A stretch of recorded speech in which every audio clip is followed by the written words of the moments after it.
Chapters 8 and 9 of the Book of Daniel are the topics of this, part 4, of an 8-part series on the Book of Daniel.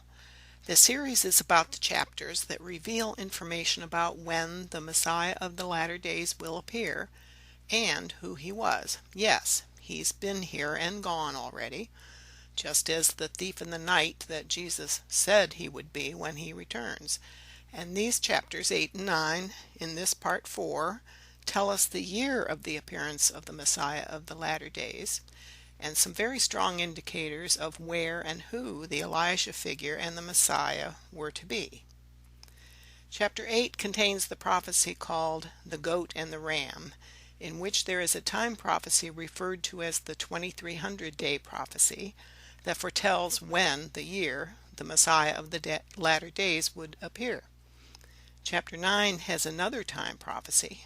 This one gives a very precise pinpointing of when the Messiah of the first advent would arrive, the Messiah named Jesus the Christ. These two chapters of Daniel are very closely entwined. We have to know what the time prophecy in chapter 9 is before we can fully understand the time prophecy in chapter 8 about the latter days, the time period in which we all currently live.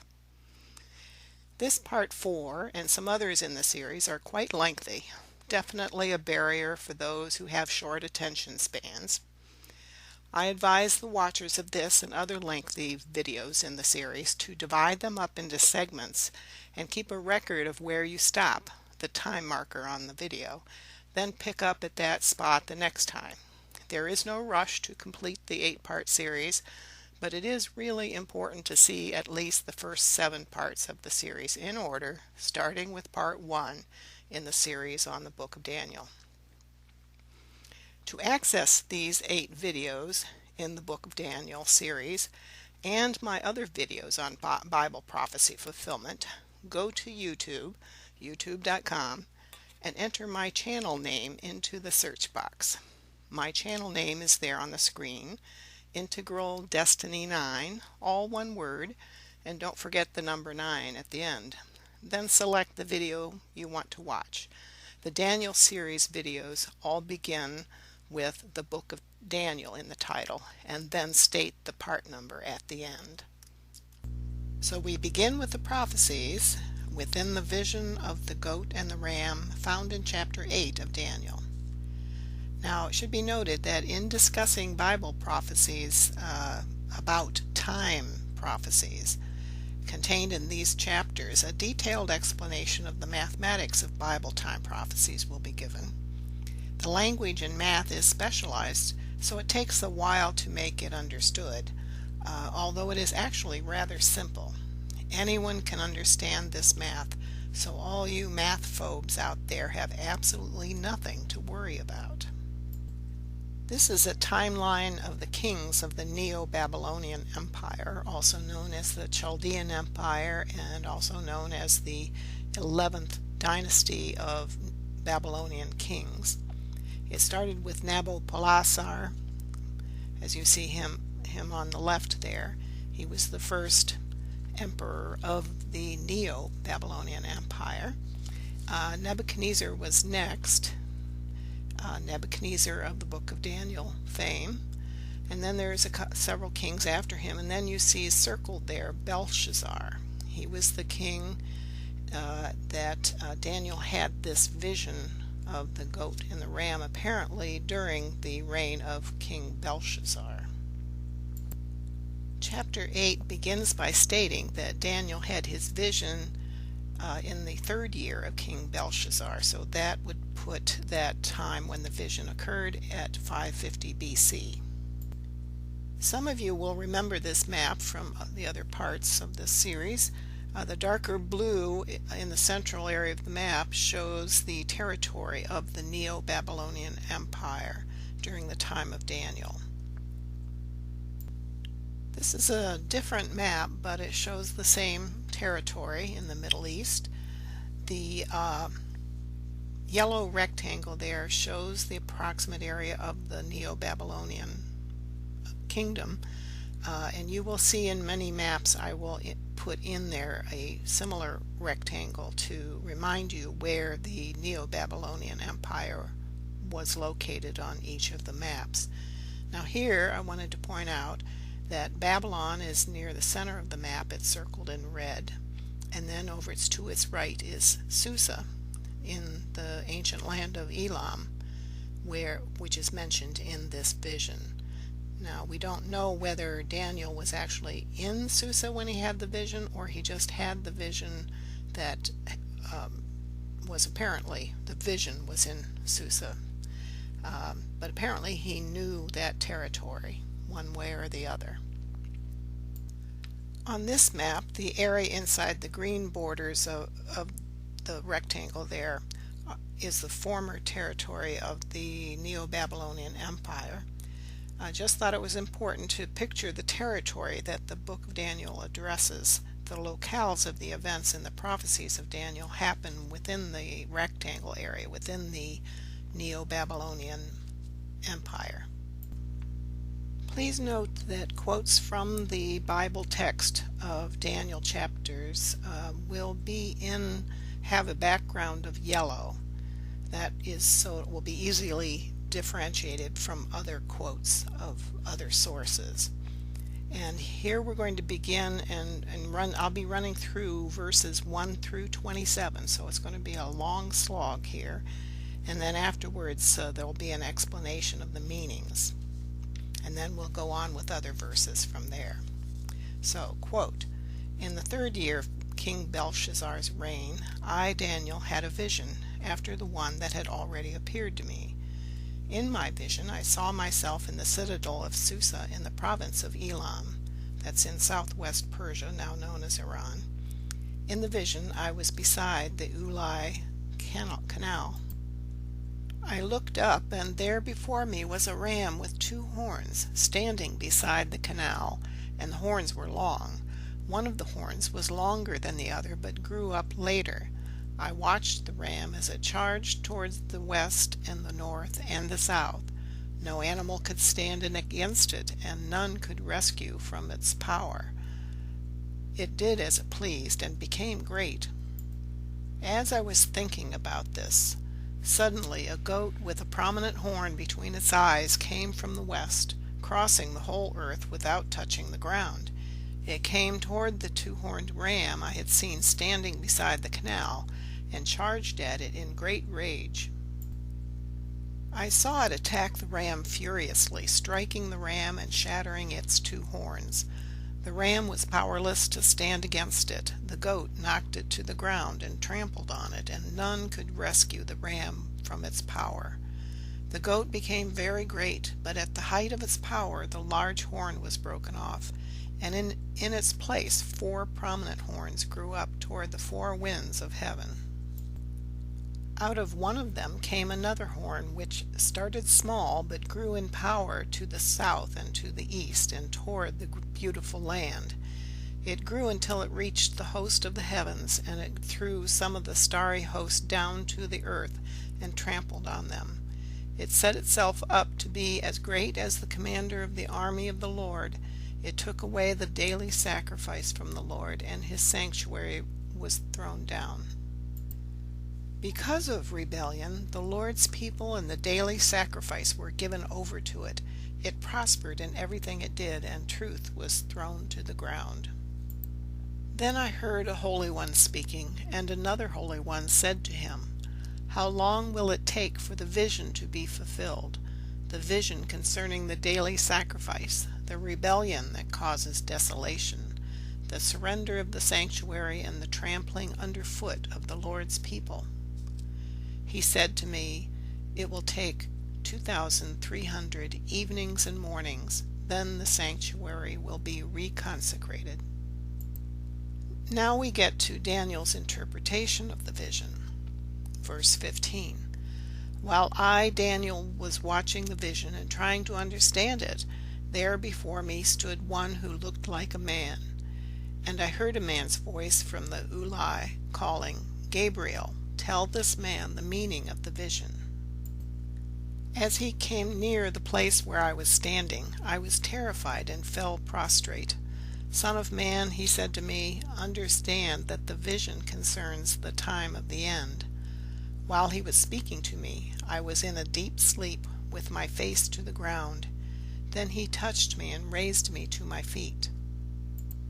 He said, I am going to tell you what will happen later in the time of wrath, because the vision concerns the appointed time of the end.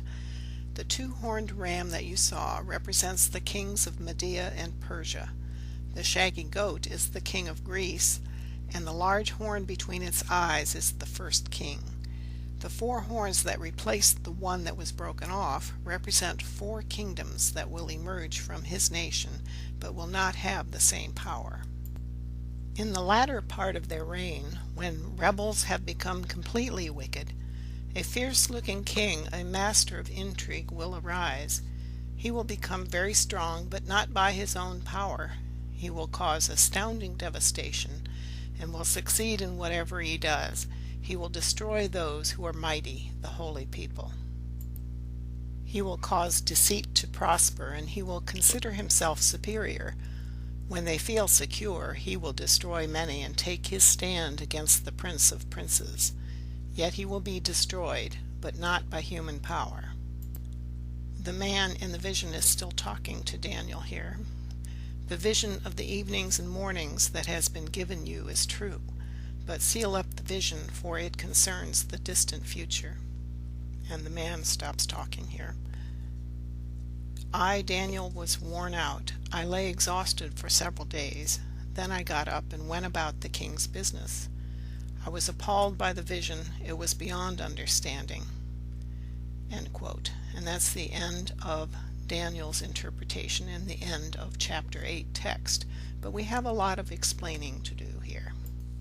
Let's review what we now know. The two-horned ram represents the kings of Media and Persia. That is mentioned in Daniel chapter 8 verse 20. The shaggy goat is the king of Greece, and the large horn between its eyes is the first king. That's in verse 21. The four horns that replaced the one that was broken off represent four kingdoms that will emerge from his nation but will not have the same power. Of the two holy ones who Daniel sees by the river or the canal of Baha'u'llah, one is the angel Gabriel. The third year of the reign of King Belshazzar was 550 BC. The prophecy is about the time of the end, otherwise known as the latter days, which is the time of the coming of the Messiah. The period of time for the appearance of the Messiah is given in a hidden way we will see later. But there are many questions left to be answered in our interpretation of this prophecy. For instance, the identity of the king of Greece, that's the large horn on the goat, as mentioned. We already know that a horn signifies a king and his kingdom. And the second question, what do horns mean? I just told you. It symbolizes a king and his kingdom. Who or what are the identities of the four horns, the kings and kingdoms, that replace the large horn that breaks off of the goat? What do they represent? What kings and kingdoms do they represent? More questions to be answered. The identity of the little horn that issued out of one of the four horns that sprang up from the goat, meaning Greece. And how did this little horn throw true religion to the ground? And the one holy one was Angel Gabriel. What is the identity of the other holy one? Then these questions about the time prophecies. When would these things occur? First question, what is the length of time termed 2300 days and nights mean? When does the 2300 days begin? And when does the 2300 days end? What and when is the time of the end? And more questions. Who is the king of the future to come in the latter days described in verses 23 to 25? And what did that king do to destroy many and take his stand against the Prince of Princes? Who was the Prince of Princes that the king would take a stand against? So now our questions will be answered. The first question was, who would be that king of Greece, the large horn on the goat, who would attack the ram, which was the symbol of the Medo-Persian Empire? That's from verses 19 and 22. Well, his identity is Alexander the Great, who attacked the Medo-Persian Empire starting in Egypt in 331 BC. In October of that year, his army fought the Persian forces under Darius in the area around Syria. The date of the conquering of the Persian Empire was starting at the end of the year 331 through early 330 BC. Just an FYI, this happened about 200 years after the death of Cyrus the Great and Daniel. Next question that needs an answer is, what does the term horn or horns mean in the language of Bible prophecy? First, and no surprise here, the language of Bible prophecy is highly symbolic. The reasons for the symbolism are twofold. First, it obscures the meanings of a vision or prophecy to help keep those meanings obscured until God wants the meanings revealed. The Holy Ones told Daniel that the meanings would not be revealed until the time of the end, or the latter days, end times, last days, whatever you call them, which are all the same period of time. The reason for the hidden meanings is so that we humans cannot readily discover the main characters, meaning the Messiah and his forerunner, that would allow the evil people among us from making sure their truth does not get out to humanity. We tend to kill God's prophets as it is. Why make it so easy for the killers to find them and snuff them out? Then the second reason is that the Messiah, when he comes, will be able to explain the meanings, thus being a method of proving his identity. Also note that the language of prophecy is fairly consistent between the Old Testament and the New Testament, especially between the books of Daniel and Revelation. Horns are part of a beast. A beast is an earthly king. Some beasts are good, others are bad. For instance, the three bad beasts, the kings of the book of Revelation, are enemies of God's prophets.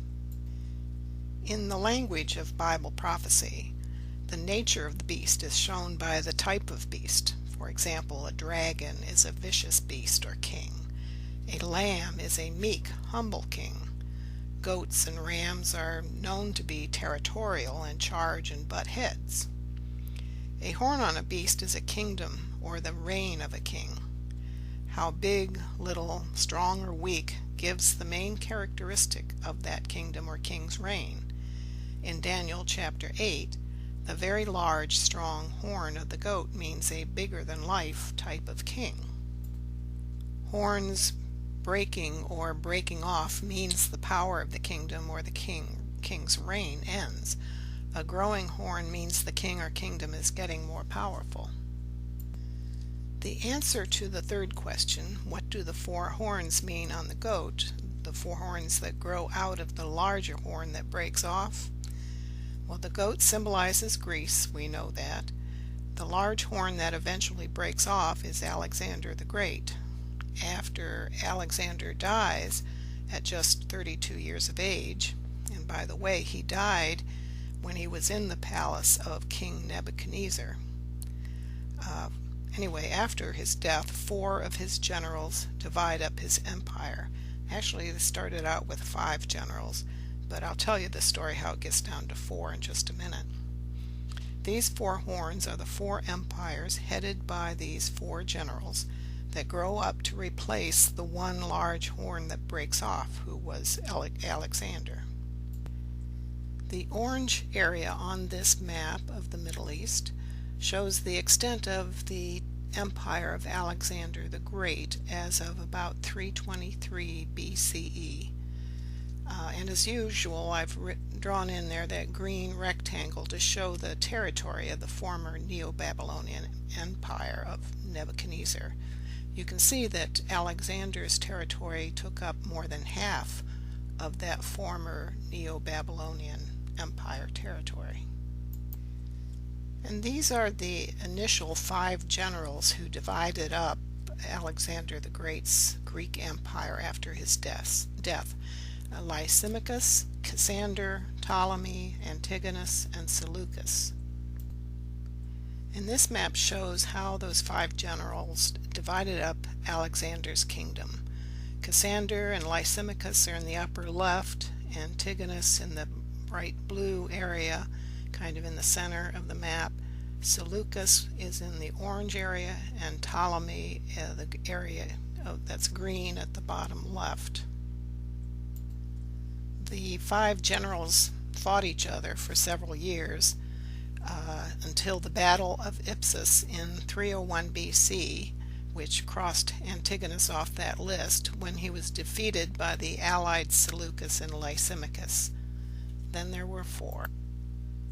And here are those 4 generals that were left: Lysimachus, Cassander, Ptolemy, and Seleucus. That division by 4 was made by around 300 BCE, as you see on this map. Cassander got the area in the upper left. Lysimachus took the area shaded in dark blue, also in the upper left. Seleucus took the largest territory in yellow, and Ptolemy in the south, the green shaded territory. The black borders, by the way, shown on this map is an overlay of more modern national boundaries, and were not the borders back then, of course. Note that these 4 kingdoms established by these 4 generals of Alexander's were also the 4 heads of the leopard beast in Daniel's chapter 7 in the prophecy of the 4 beasts that would arise out of the sea. You need to be clear on this, that these 4 kingdoms were part of the one beast, the leopard, not that they were the 4 beasts that came up out of the sea. These empires directly sprouted from Alexander's empire and were all part of the Hellenistic Empire period, meaning the empires growing out of the Greek and Roman cultures. Now in this map, showing the Seleucid Empire in yellow, about 100 years later, you'll see that the territory of the Seleucid Empire is a little bit smaller, but it has extended into the Damascus, down into Jerusalem, and down almost to Egypt. The Seleucid Empire was in control then, but the previous map showed the Ptolemaic Empire as being in control of that area of Syria, Palestine, in the year 300 BC. For about 100 years or more, the Seleucid and the Ptolemaic Empire kind of fought over this territory, and who possessed it went back and forth. You can see here, though, that around 200 BC it was in possession of the Seleucids. Next question, number 4. Who was the small horn that grew out of the 4 horns that replaced the large horn? Alexander. If we go back to verse 9, it tells us, quote, "Out of one of them," one of the horns, "came another horn which started small, but grew in power to the south and to the east and toward the beautiful land." End quote. That area of the world, the Seleucid Empire of Persia, that was taken over and ruled by Alexander's general Seleucus. The territory ruled by the Seleucid Empire included Syria, which also included what we know as at present day Israel or Palestine, and what Daniel referred to as the beautiful land, the land of the Jewish people. Looking at this map again, we can see the Seleucid Empire in yellow there around 198 BC, and that territory kind of was similar to that for many years thereafter. Verse 9 talked about that the horn would come out of the other horn, but it would start small and grew in power to the south and to the east and toward the beautiful land. So this description fits exactly as you see the Seleucid Empire here. It grew to the south and the east, and also toward the beautiful land, which would be around the Jerusalem area on the left. That general Seleucus, when he became king of this new empire, the Seleucid Empire, uh, became known as Seleucus the First Nicator. Nicator means conqueror. He was succeeded by kings that you see listed here in order from his immediate successor, who was Antiochus I Soter, down through to Antiochus IV, who ruled from 175 to 164 BC. Now there were rulers after Antiochus IV, but Antiochus IV had some special things that he did that made him infamous and that made him the foretold one of Daniel in this instance. So the little horn of verse 9 was an emperor of the Seleucid Empire named Antiochus IV Epiphanes.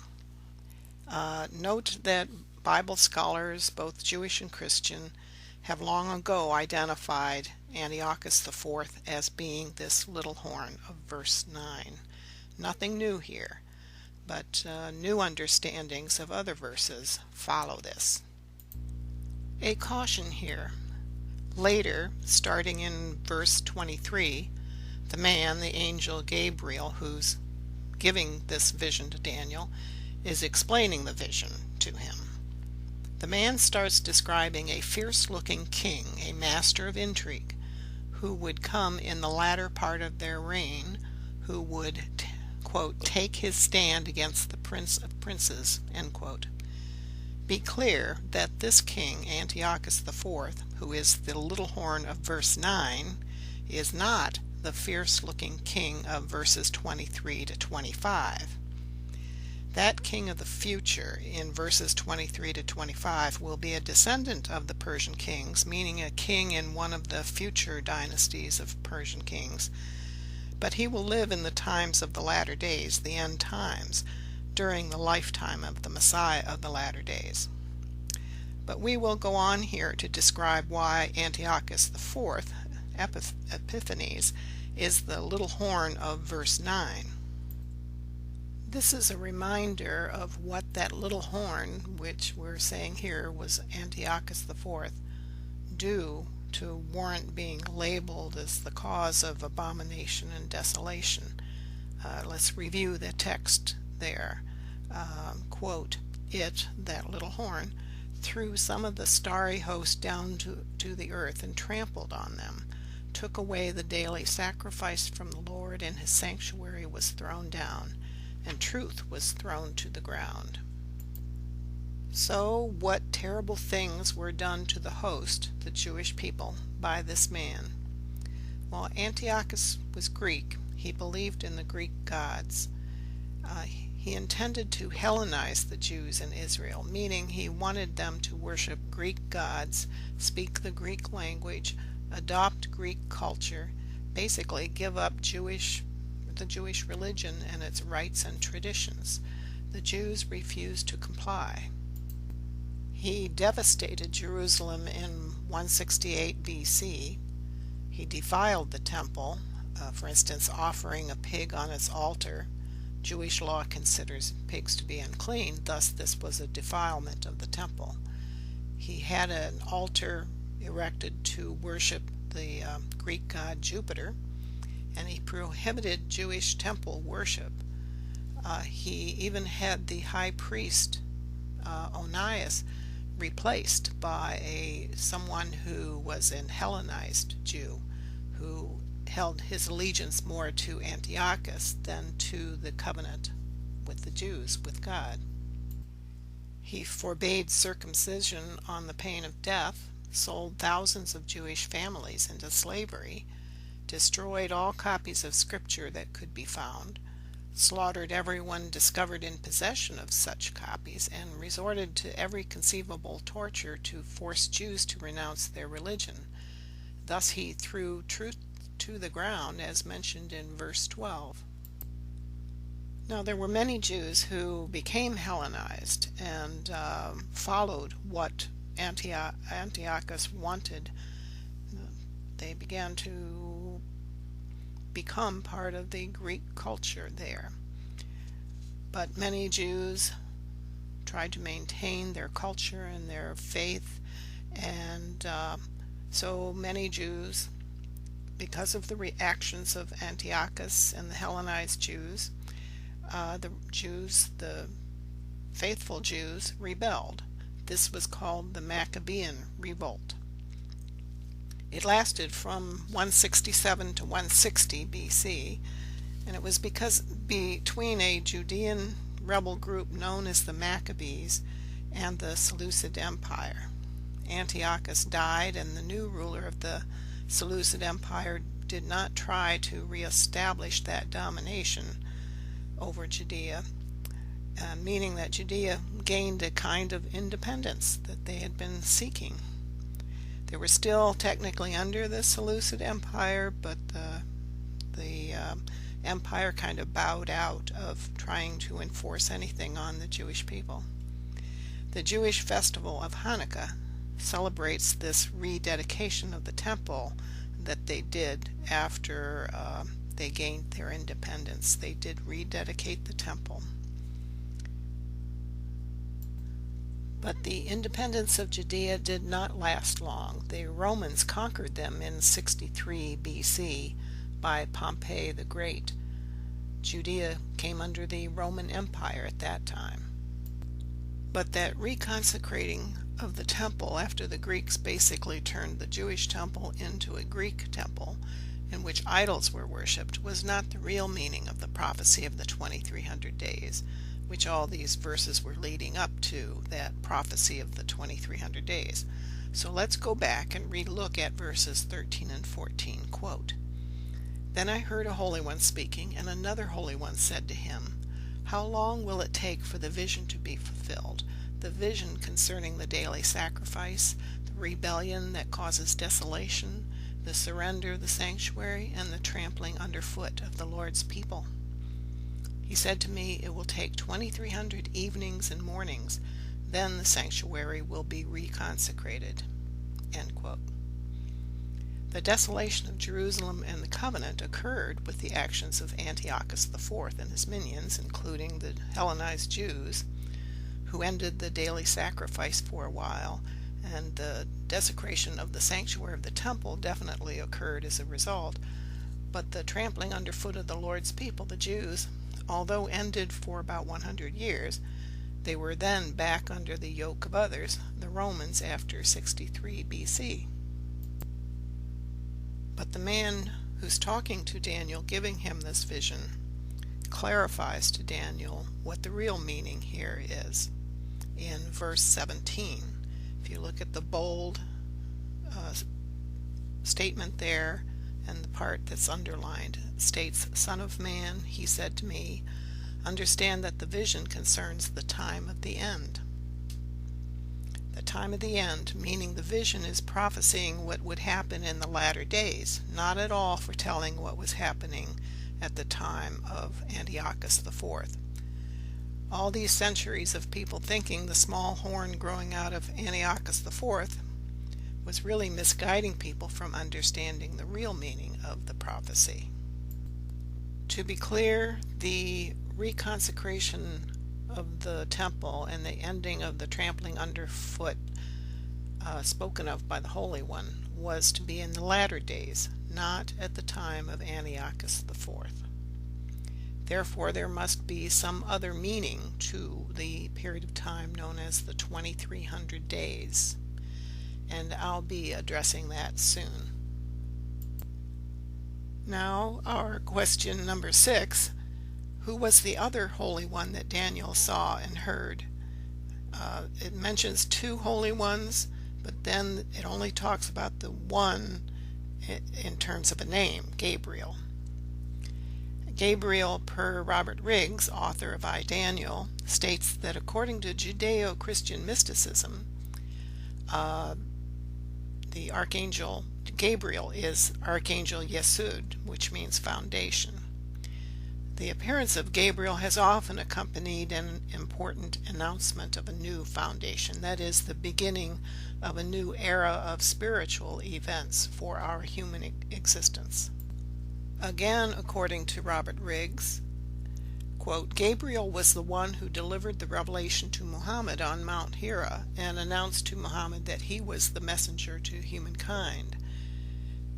And in Luke Number 1, chapter 1, it is Gabriel who delivers the message to Zechariah that he will be the father of John the Baptist. End quotes. Also in Luke, Gabriel is the one who announced to Mary that she will be the mother of the Messiah, Jesus. More information about the archangels from Robert Riggs in his publication I, Daniel. The other Holy One is likely to be either Uriel, Raphael, Michael, Zerachiel, or Ramiel, the Watchers and Holy Ones in some ancient mystical writings. The faces on the four sides of the deity are Uriel, Raphael, Gabriel, and Michael. The only other one of these mentioned elsewhere in Daniel is Michael. Therefore, our conclusion is that the two holy ones that Daniel saw in this vision were Michael and Gabriel. So what about the angel Michael? The name Michael means who is like God. The archangel Michael is the archangel of Had, meaning glory, and according to Robert Riggs is associated in sacred literature with victory. For example, Michael is the victor over the forces of the dragon in the book of Revelation chapter 12. Michael is mentioned in both Daniel and Revelation in association with Persia, just as in this chapter of Daniel. Note that the name Michael is mentioned 3 times in Daniel. First in Daniel chapter 10 verse 13, but the prince of the kingdom of Persia withstood me 21 days. But lo, Michael, one of the chief princes, came to help me, and I was left over there beside the kings of Persia. Then second in Daniel chapter 10 verse 21, quote, Howbeit I will declare unto thee that which is inscribed in the writing of truth, and there is none that holdeth with me against these, except Michael your prince. End quote. Note that Michael is called your prince, meaning the Messiah for Daniel's people, the Jews. And the name Michael is mentioned for the 3rd time in Daniel chapter 12 verse 1, quote, And at that time shall Michael stand up, the great prince who standeth for the children of thy people, and there shall be a time of trouble, such as never was since there was a nation, even to that same time. And at that time thy people shall be delivered, every one that shall be found written in the book. End quote. Then there's this mention of Michael in the book of Revelation in chapter 12 verse 7, quote, And there was war in heaven. Michael and his angels fought against the dragon, and the dragon fought and his angels, and prevailed not, neither was their place found any more in heaven. End quote. The book of Revelation correlates with Daniel in many ways. This is one of them in speaking of the end times. Therefore, I think it is most logical that the 2 holy ones in chapter 8 of Daniel are Gabriel and Michael the prince. Now on to answer the question number 7. What is the meaning of the 2300 evenings and mornings? Obviously it means 2300 days. The Jewish day starts at sundown, hence starting with the term evening, and goes through to the following sundown. Thus, a poetically stated day is evening and morning. But a day in prophecy is not a regular 24-hour day here on earth. Again, a little reminder here of those previous verses about the 2300 evenings and mornings. Verses 14 and 17, it will take 2300 evenings and mornings, then the sanctuary will be reconsecrated, And in verse 17, the man who's talking to Daniel clarifies it and says, "Son of man, understand that the vision concerns the time of the end." There are some Bible prophecy basics that need to be established here before we dive into deciphering Bible prophecy. For understanding Bible time prophecies, Hebrew and Christian scholars agree that a day in prophecy equals a year in reality, meaning here on earth, in earth years. The Bible references that explain this are listed on the screen. Numbers chapter 14 verse 34, Genesis chapter 29 verses 27 and 28, and Ezekiel chapter 4 verse 6. Other agreed upon terms when we talk about time prophecies: a week, or a 7, is equal to 7 days, which is equal to 7 earth years. A month is equal to 30 days, which is equal to 30 years. 1 year in prophecy is 360 days, which equals 360 years. The term "a time" is 1 year, which is equal to 360 days, which is equal to 360 earth years. Times, plural, equals 2 years. Sometimes it's written as 2 times in some of the translations. Anyway, times is equal to 2 years, equal to 720 days, which is equal to 720 years.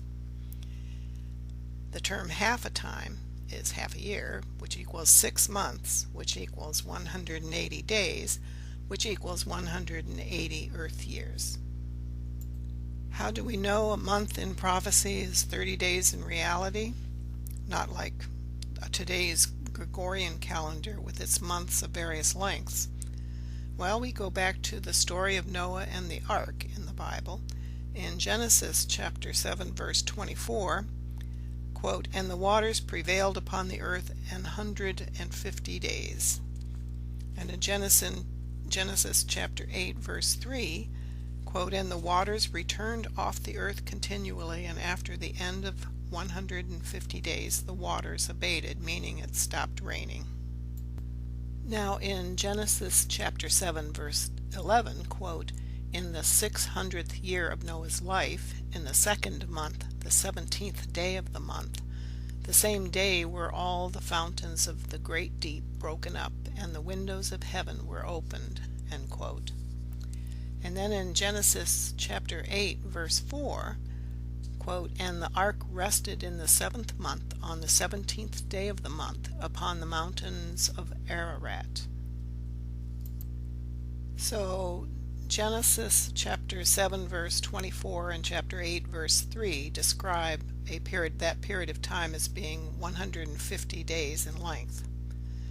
Then in chapter 7 verse 11 and 8 verse 4, they describe that same period of time as being 5 months long, the 2nd month to the same day in the 7th month, thus 5 months. So we have a period of time that are the same period of time described as 5 months or 150 days. Thus, it's most likely it's 5 months of 30 days each. Now I'm going to give you an example using the math of Bible time prophecy here to help you understand. In the book of Revelation chapter 12 verse 14 and in the book of Daniel chapter 12 verse 7, the term, quote, "time, times, and half a time," end quote, is used in these prophecies. Now, using this day for a year rule, here's that example. A time equals 360 days, which equals 360 years that you see on the slide. Times is equal to 2 years, which is 720 days, which is equal to 720 earth years. Half a time is equal to half a year, thus 180 days, which is equal to 180 years. You add them up and you get 1,260 years. So this time, times, and half a time means 1,260 years in Bible time prophecy. So, after all this verbiage, to answer our question number 7, what does 2300 evenings and mornings mean? It means 2300 prophetic days, which means 2300 years in reality. But there are some important remaining questions about this 2300 year period, such as, when does the 2300 day or year period begin, and when does it end? But those answers will have to wait for our review of the chapter 9 prophecy of the 70 weeks. We'll get to that very soon in this video. More explanation of the prophecies in this chapter 8 will be given after we have determined the beginning and end dates of the 2300 days. I will also be revealing the identification of that fierce-looking king and the holy people to whom this king will cause great suffering. I'll also be explaining what that clause in the latter part of their reign that you see at the top there means. It basically means that this fierce-looking king will be one of the last kings of this long line of dynasties of Persian kings. The fierce-looking king at the end of this 2300 day period, we now know as 2300 years, will be a king or Shah of Persia. We know that because the Seleucid Empire has been identified as the horn that the little horn grew out of, Antiochus IV. Then later in Daniel, the man tells Daniel that later in their reign, in the distant future, that fierce-looking king would arise, meaning that king would also be of Persia. Note that many people who try to interpret these prophecies in chapter 8 fail to make the transition from the cause of the transgression against the host, that is, the Jewish people and God's laws of religious observation, by the king who was the little horn, Antiochus IV, of verse 9, that transition to the end of the 2300 day period we now know as 2300 years, which would be the period when this other fierce-looking king fights against the Prince of Princes, the Messiah. This is one of the ways that the meanings of the prophecies were kept sealed. The meanings were obfuscated, thus kept hidden, by some of the details given in the vision about Alexander's generals, the dividing up of Alexander's empire, the four horns, then the little horn, etc. Those details were just to set up the period of desolation that would not be resolved for those 2300 years, per verse 14. Now we're going to go on to chapter 9 here, but keep in mind that chapter 9 will give us the key to when this king of Persia will perform his dastardly deeds against the Messiah, the Prince, at the end of those 2300 years. At this point we embark on explaining the 70 weeks prophecy found in chapter 9. And as mentioned, once we understand the 70 weeks prophecy from chapter 9, we will then be able to solve the 2300 day or 2300 year puzzle from chapter 8 as well, as in regards to when that 2300 year period of time begins and when it ends. So we start chapter 9 with verses 1 to 3 to give us some background information. Quote, "In the first year of Darius, son of Xerxes, a Mede by descent, who was made ruler over the Babylonian kingdom, in the first year of his reign, I, Daniel, understood from the scriptures, according to the word of the Lord given to Jeremiah the prophet, that the desolation of Jerusalem would last 70 years. So I turned to the Lord God and pleaded with him in prayer and petition, in fasting and in sackcloth and ashes." End quote. Note that no one has been able to pinpoint for sure the identity of this Darius person who ruled over Babylon. Some theorize it may have been another name for Cyrus the Great, but this son of Xerxes tends to negate that theory.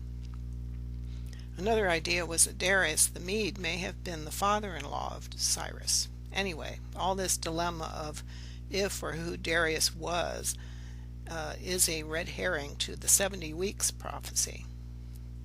It may well have been a way God diverted our attention, meaning obfuscated the real meaning of the prophecy by having us concentrating on things not related to it.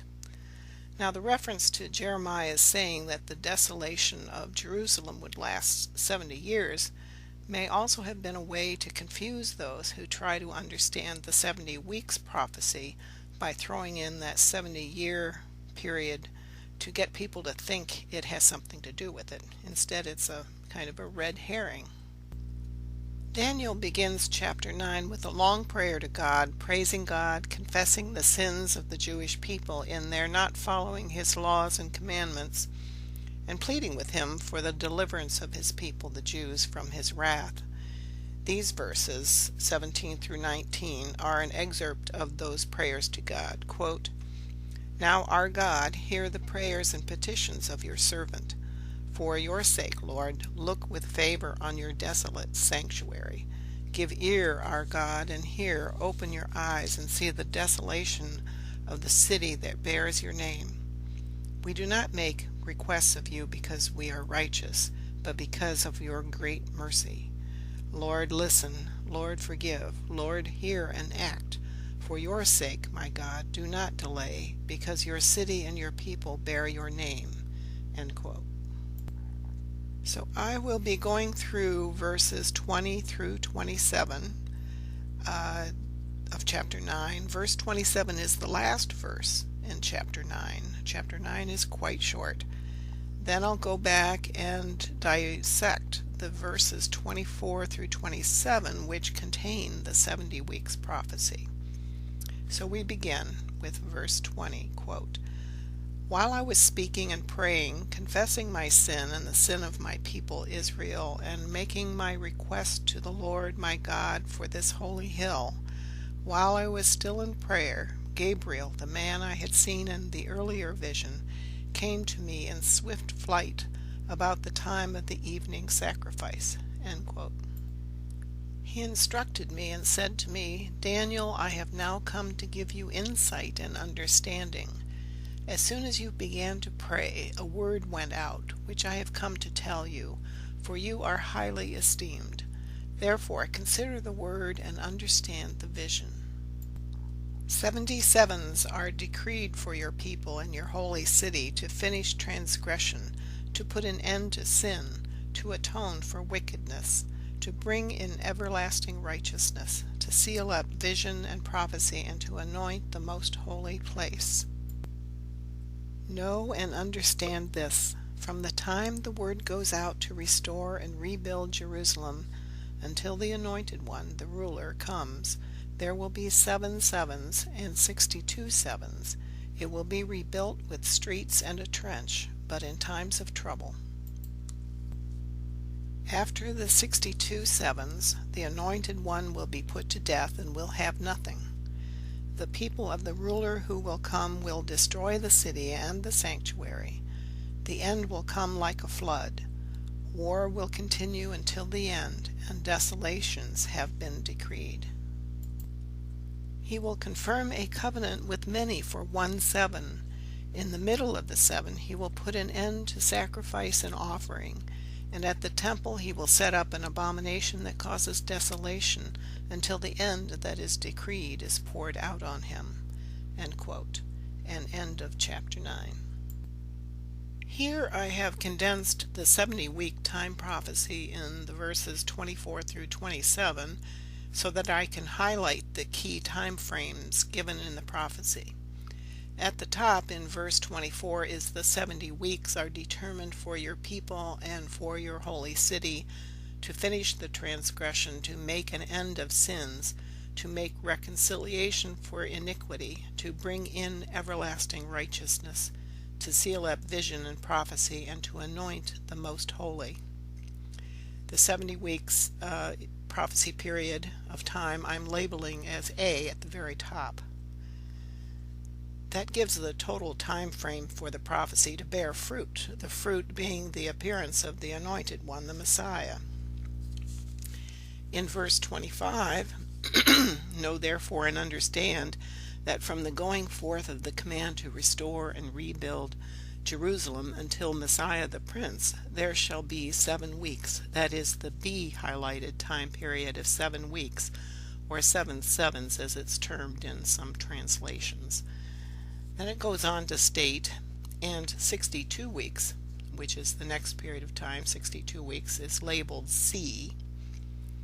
Note the and between B, the 7 weeks, and C, the 62 weeks. Mathematically, and means to add together. Then we go down to verse 27 for the next time period, labeled D for 1 week. That is where it states, he shall confirm a covenant with many for 1 week. The special notes to the right of the biblical text highlight those key time frames in the prophecy, A through D. A is the 70-week time period, B is the 7 weeks period, C the 62-week period, and D is the 1 week period. These prophecy time periods need to be converted into the number of prophecy days in each. Thus, the time frame labeled A is 70 weeks, which is 70 weeks times 7 days in a week, which is equal to 490 days. B is 7 weeks, meaning 7 weeks times 7 days in a week equals 49 days. Period C is 62 weeks, which is 62 times 7 days in a week, which is 434 days. And 1 week is 1 times 7 days in a week, which equals 7 days. But remember from our discussion in chapter 8 that in prophecy, 1 prophetic day equals 1 actual earth year to us earthlings. Therefore, converting these time periods in prophetic days to actual earth years, we end up with these periods of time. A equals 490 years. That's the total period of time for the prophecy. Therefore, the so-called 70 weeks prophecy is actually the 490 earth years prophecy. The period of time we've labeled B is 49 years, C is 434 years, and D is 7 years long. Now I'm going to put these time frames onto this timeline. Let's first look at the design of this timeline. The lavender colored vertical line on the left is the beginning of the 70-week or 490-year period of time.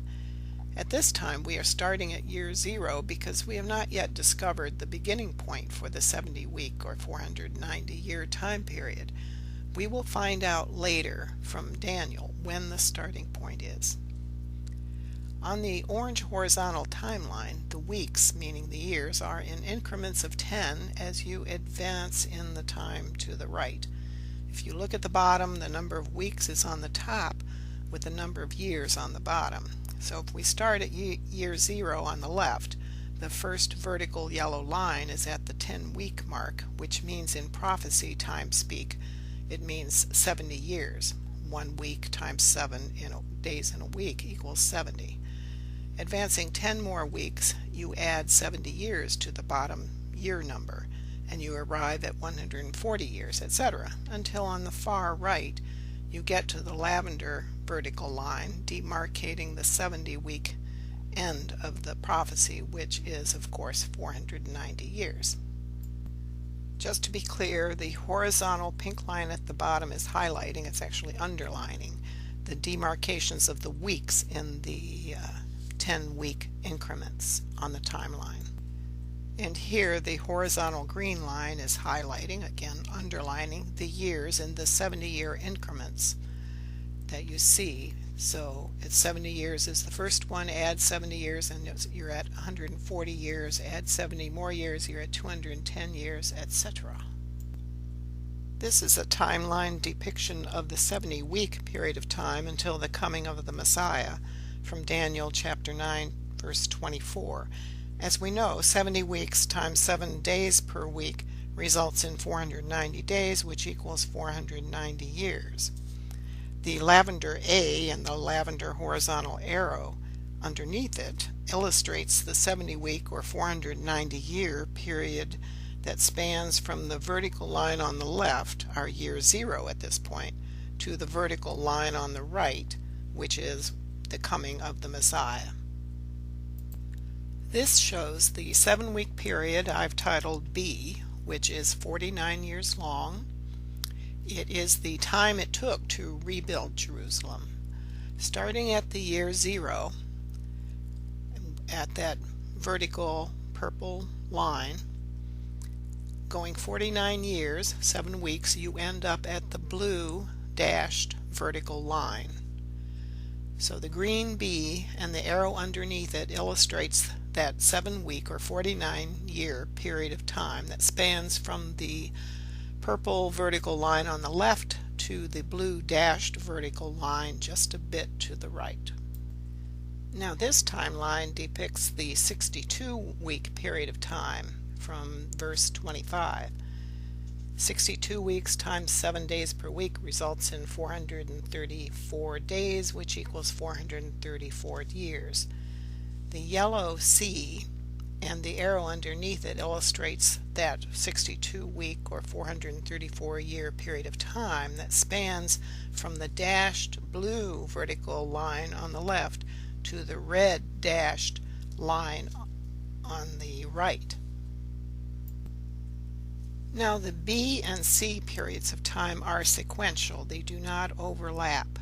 This is shown in verse 25 of the prophecy, quote, "Know therefore and understand that from the going forth of the command to restore and build Jerusalem until Messiah the Prince, there shall be 7 weeks and," that means plus, 62 weeks. The "and" means that they are separate and sequential on the timeline. The large white arrow shows them added together to get a total of 69 weeks out of the total 70-week period prophesied. These 69 weeks equal 483 days, which of course means 483 years. That leaves the 1-week period in Daniel verse 27 to add up to make the full 70 weeks total. That last week predicted in Daniel chapter 9 verse 27, wherein it states, quote, "Then he shall confirm a covenant with many for 1 week," end quote. That week is that very short blue horizontal line on the far right side of the timeline from the vertical red dashed line to the vertical lavender line on the right, where you see the D with an arrow pointing to it. I've circled it too so you cannot miss it. That vertical lavender line on the right depicts the end of the 70-week period. Put them all together and you can see how the B, the 7 weeks, the C, the 62 weeks, and the D segment, the 1-week prophecy, fit together within the 70-week time prophecy period, which is the A at the top.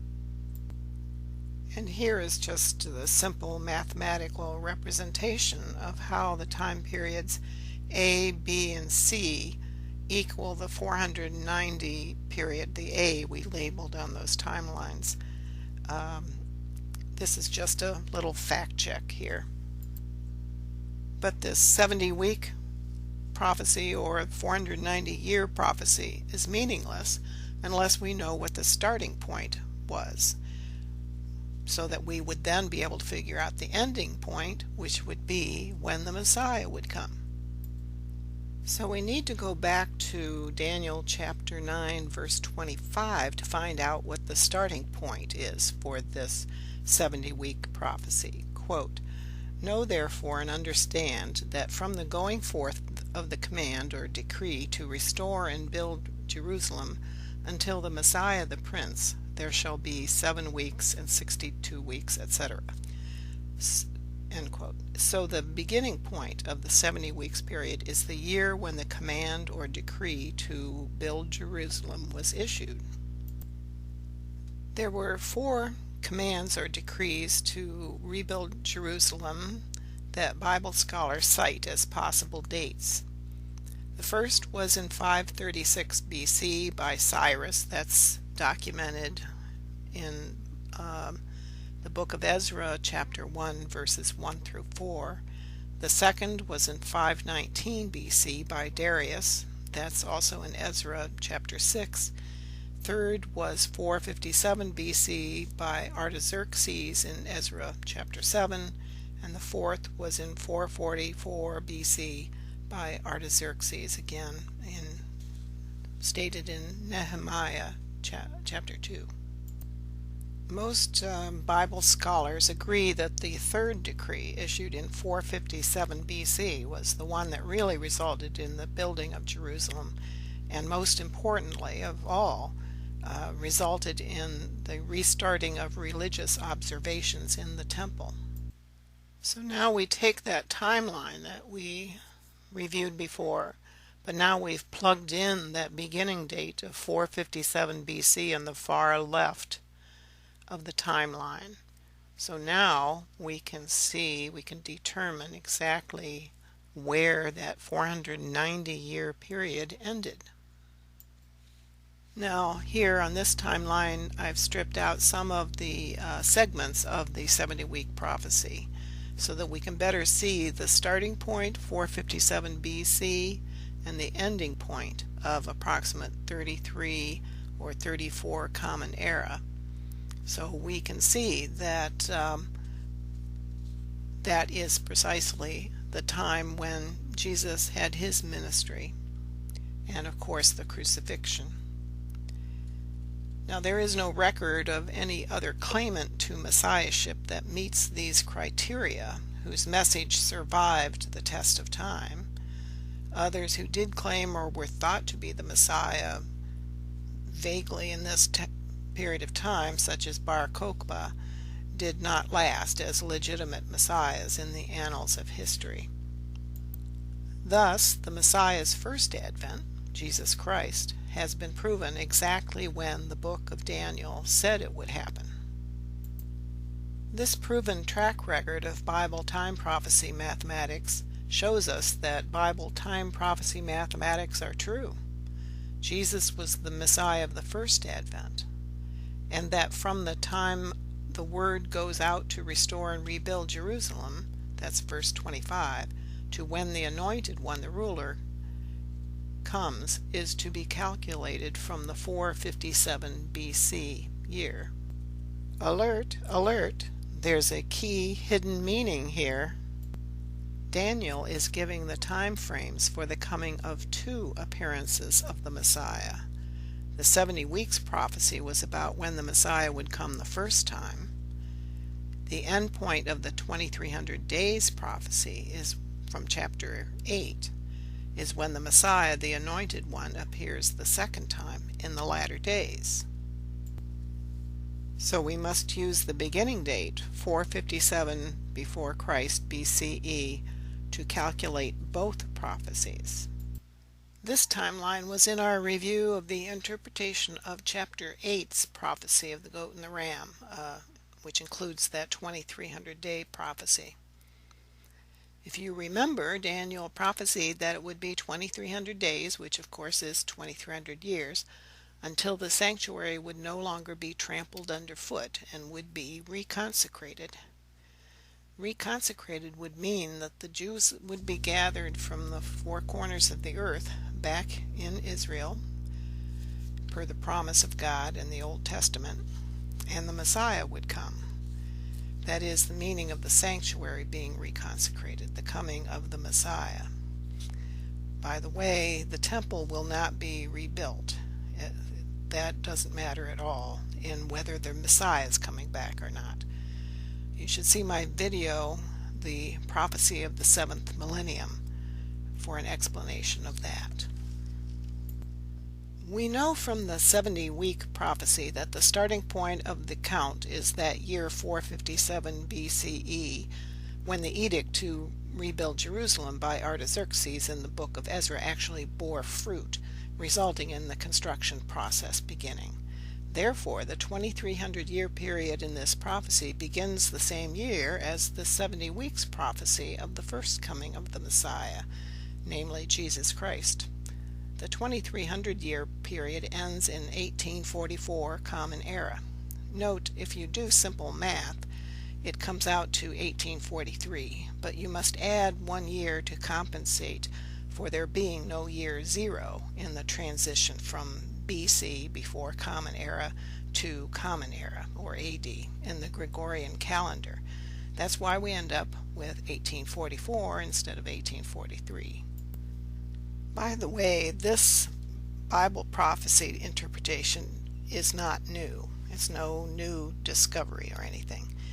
Dozens of Bible prophecy experts in America and Europe realized this in the early to mid-1800s.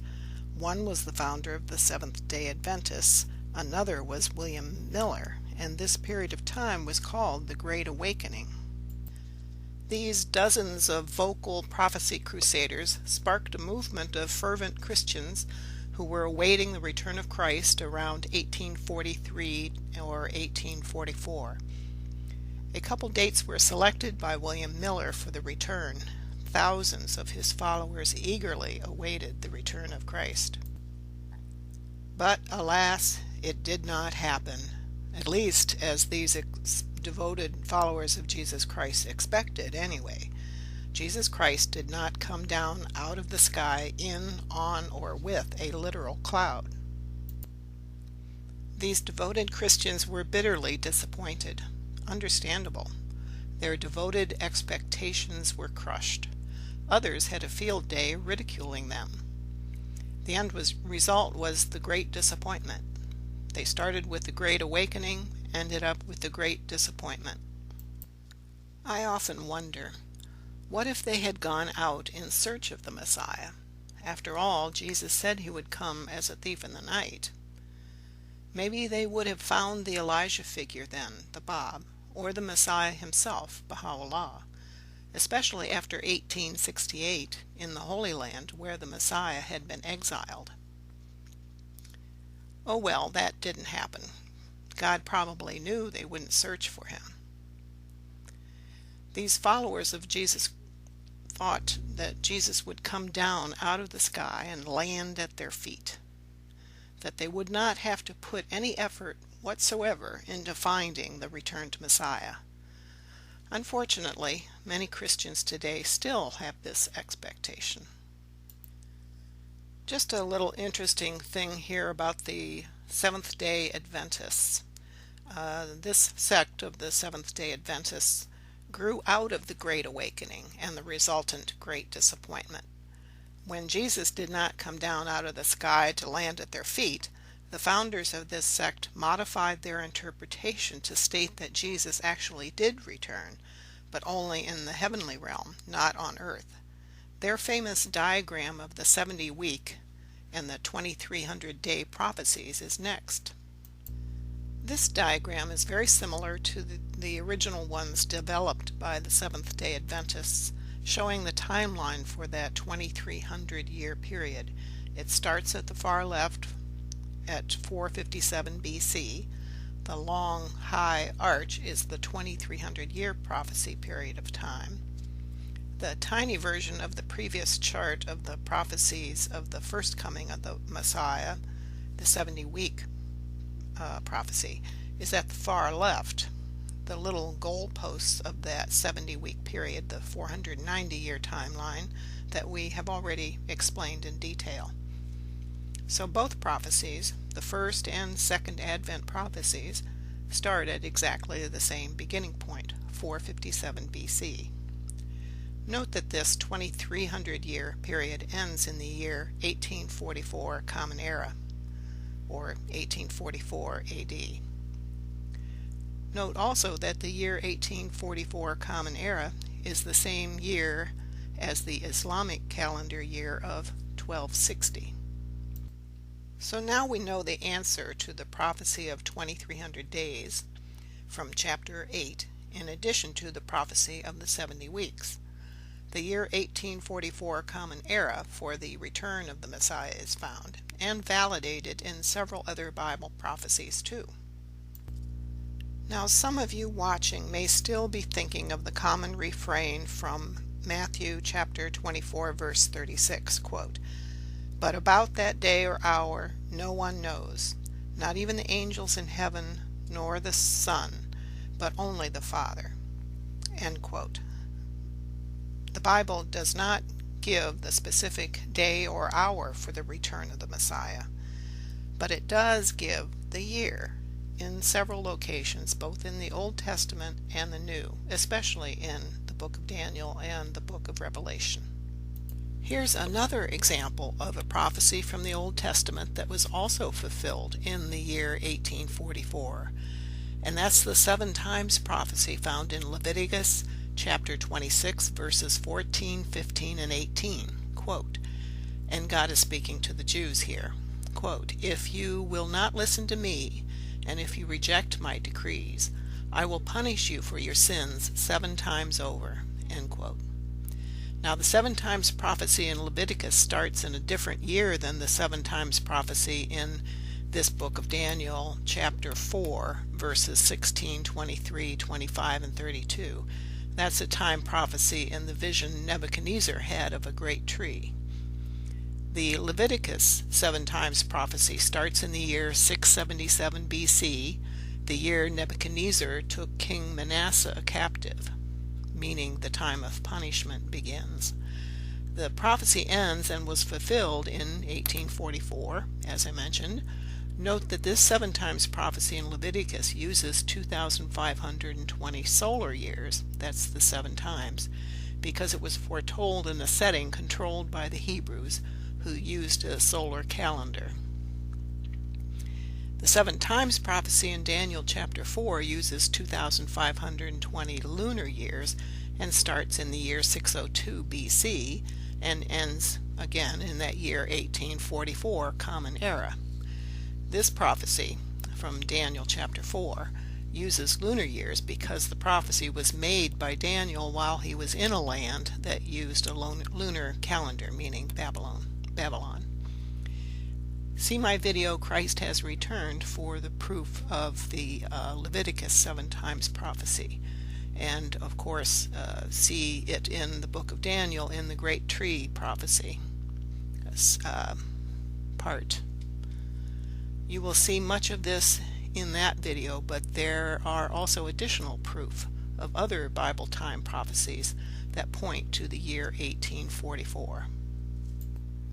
Now we have to go back to chapter 8 to pick up where we left off. If you recall, there were some unanswered questions that needed to be answered before we would know the time, the place, the king involved.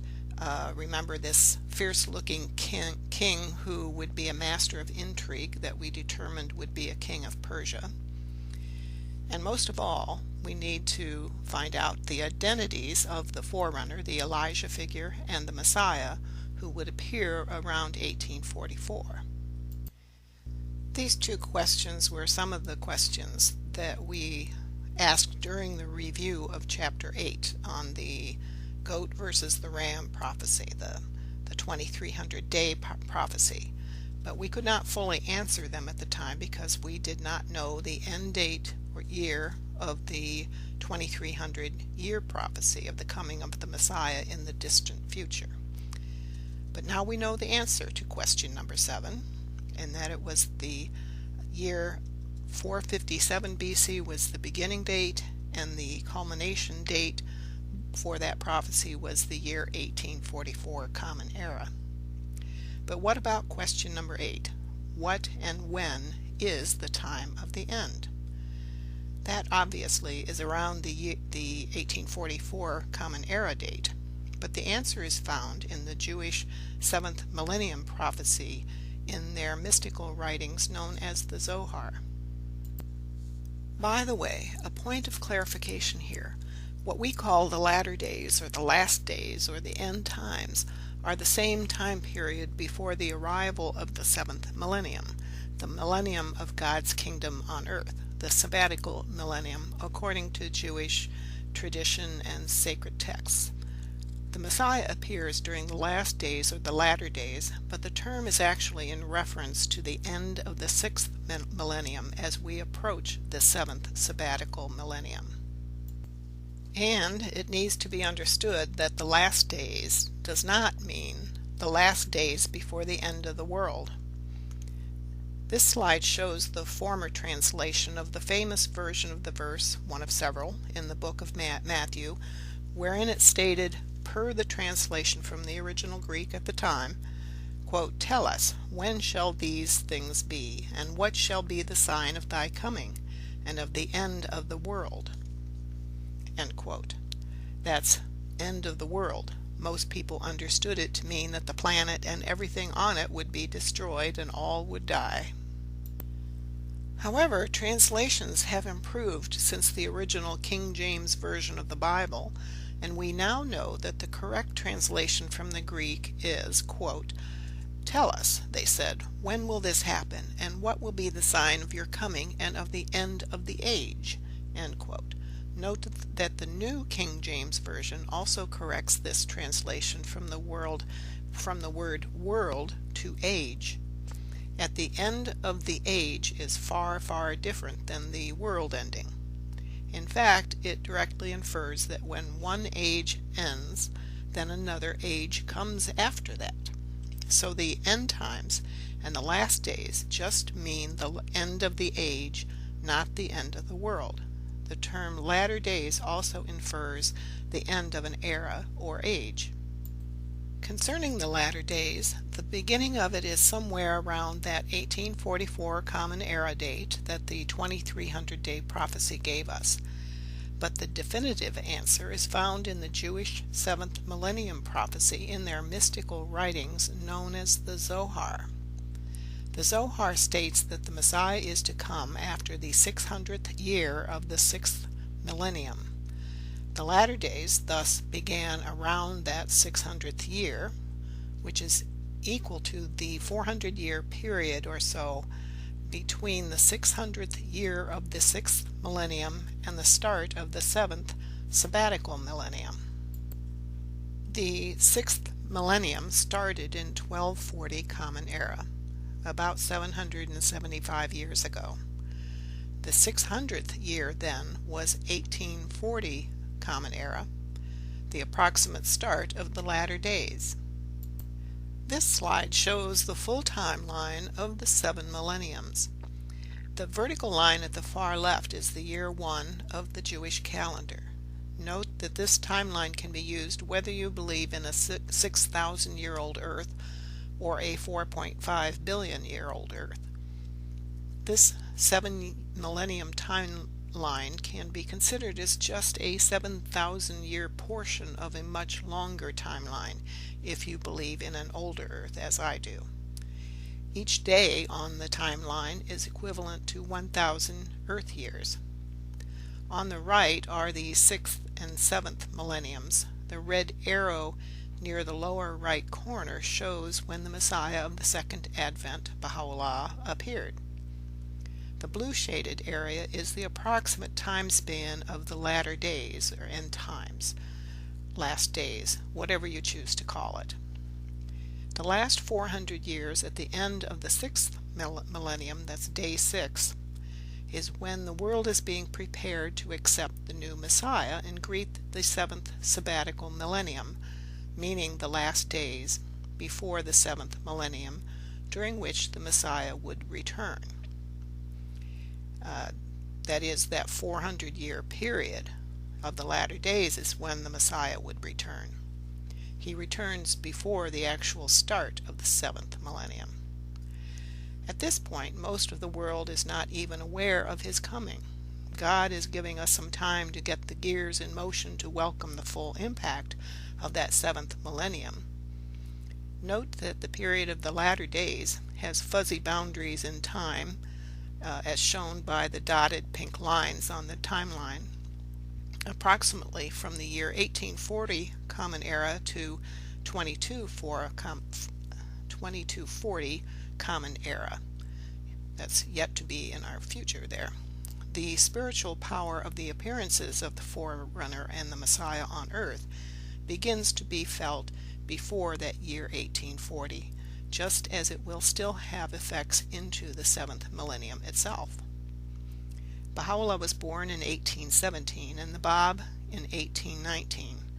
Their births have an effect even before they actually announced their identities and purposes in 1844 and 1863 respectively. Obviously, this means that we are in the latter days of the sixth millennium, the last 400 years of the sixth millennium. There are about 225 more years until the start of the seventh millennium in 2240 Common Era. This timeline shows just the end segments on the right of that previous timeline. The start of the sixth millennium is on the left to the seventh millennium and beyond. The heavy vertical red line shows the 600th year of the sixth millennium, after which the Messiah would appear according to the Zohar. That year 1840 Common Era in the Gregorian calendar and year 5601 in the Jewish calendar. It is important to note that these passages in the Zohar indicating that the Messiah would come sometime after the year 5601 in the Jewish calendar may be a big reason why many Jews did not accept Jesus the Christ as the first Messiah, even though the book of Daniel gave the exact timing for the Messiah's first advent as Jesus. That's the 70-week prophecy, and the Messiah's return at the end of the sixth millennium, the 2300 days prophecy. Note the red vertical line in about the center of the timeline that demarcates the 600th year of the sixth millennium that the Zohar states that the Messiah would appear thereafter. The foretold Elijah figure appeared in 1844. That is the green vertical line immediately to the right of the red line, meaning immediately after that 600th year ends. He is known as the Bab, which means the gate or the door in English. He was born in 1819 Common Era and was martyred in 1850. The green arrow and vertical line indicates when the Bab appeared in 1844, within 4 years after that 600th year of the sixth millennium, just as foretold in the Zohar. The Bab announced to the world that one greater than he would soon appear. He called him whom God shall make manifest. And then, 19 years later, in 1863, Baha'u'llah proclaimed his identity as the Messiah, the glory of God. All very much on schedule, according to the Bible and the Zohar. Note that Baha'u'llah means the glory of God in English. So now we know that the latter days are between about 1840 to 2240 Common Era. But since Baha'u'llah, the Messiah of the New Era, was born in 1817 Common Era, as I mentioned before, the appearances of the Bab and Baha'u'llah on earth, even though they had not yet assumed their divine identities, their mere births into this world affected the earth and humanity on it. The coming of the forerunner and the Messiah into the world has upset the world's spiritual equilibrium. The appearance of a manifestation of God from Moses to Jesus, Muhammad, and now Baha'u'llah sets off a burst of spiritual power that disturbs the equilibrium of the current world order when that prophet appeared. The coming of a manifestation injects fresh spiritual energy and love from God into the world. The divine power impacting us from this revelation from God brought by Baha'u'llah as we approach the seventh millennium is especially powerful, as it is also the beginning of a new era in the spiritualization of the planet. Note that the full details of the prophecy I call the prophecy of the seventh millennium are covered in my video by that title. Go to youtube.com, and go to my channel on YouTube by entering my channel name, Integral Destiny 9, into the search box, and then choose the video by that name among my many videos there. Now back to our open questions from Chapter 8. These questions are pertinent to that time of the end, starting around 1844 Common Era, and involving the Prince of Princes, the Messiah. Number 9. Question number 9. Who is the king of the future to come in the latter days described in Daniel verses 23 and 25 of chapter 8? What did the king do to destroy many and take his stand against the prince of princes? And who was the prince of princes that the king would take a stand against? Now that we know more of the facts, we can perform an investigation to determine or deduce additional facts. We know the year 1844 Common Era from learning the starting and ending points of the 2300-day prophecy, and that it would be a king of Persia causing all the distress to the prince of princes and his followers. Remember how the prophecy of the goat and the ram pinpoints the area of the ram, the Persian Empire, as the focus, since the small horn or kingdom grows out of it, out of the Persian Empire in the territory of the past Seleucid Empire of Persia. This leads to some more questions. Who was the king of Persia in and around 1840? And does he fit the description given in Daniel? We are going back to chapter 8, verses 23 and 24 here, where the Holy One speaking to Daniel describes this fierce-looking king, a master of intrigue from Persia. Quote, "In the latter part of their reign, when rebels have become completely wicked, a fierce-looking king, a master of intrigue, will arise. He will become very strong, but not by his own power. He will cause astounding devastation, and will succeed in whatever he does. He will destroy those who are mighty, the holy people." End quote. The time of this fierce-looking king of Persia will be the time of the coming of the Messiah and his forerunner, the promised Elijah figure. These are the holy people and their saintly followers who he will destroy. And to go on to verse 25, quote, "He," the king of Persia in the 1800s, "will cause deceit to prosper, and he will consider himself superior. When they feel secure, he will destroy many, and take his stand against the prince of princes. Yet he will be destroyed, but not by human power." End quote. This king will destroy many of the followers of the prince of princes. This prince of princes is Michael, who was described elsewhere in the book of Daniel as Daniel's prince, meaning the Jewish prince, meaning the Messiah.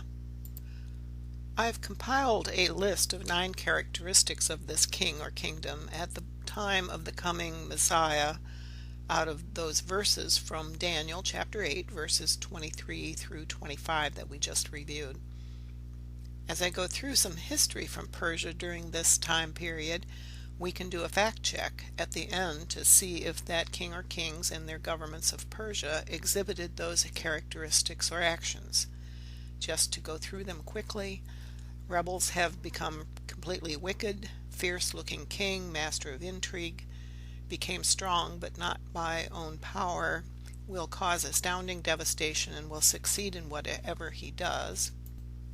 The king will destroy those who are mighty, the holy people. He will cause deceit to prosper, will consider himself superior, will destroy many and take his stand against the prince of princes, and will be destroyed but not by human power. But we need to answer what is meant by rebels in that verse, "in the latter part of their reign, when rebels have become completely wicked." Rebels against whom? It appears to me that they are rebels against God. If God sends us his manifestation, the Messiah, those who rebel against that person are the rebels of importance in the scheme of things and this verse. These rebels reject the Messiah and his message, dismiss or dispute the claims of the anointed ones of God, perhaps even harm them or even kill them. If these rebels become completely wicked, must mean that they devolve into the worst behavior when confronted with the prophets of God, and their egos and greed win out. The phrase, "the latter part of their reign," means the kingdoms in existence in this area of the world at the point of time in the future near the end of their kingdom, pointing to the 2300-day prophecy endpoint of 1844. In 1844 Common Era, the king or Shah of Persia was Muhammad Shah Qajar. He was the third king of the Qajar dynasty that had taken power in 1794. He was succeeded 4 years later in 1848 by one of his sons, Nasiruddin Shah. Muhammad Shah reigned from 1834 to 1848. He only attained the kingship with the intervention of the British. There was another claimant upon the death of the previous Shah, his grandfather Fath Ali Shah Qajar, so he became king or Shah, but not of his own power. He ordered the strangulation of his first minister, Qaim Maqam, and replaced him with the scoundrel Haji Mirza Akasi.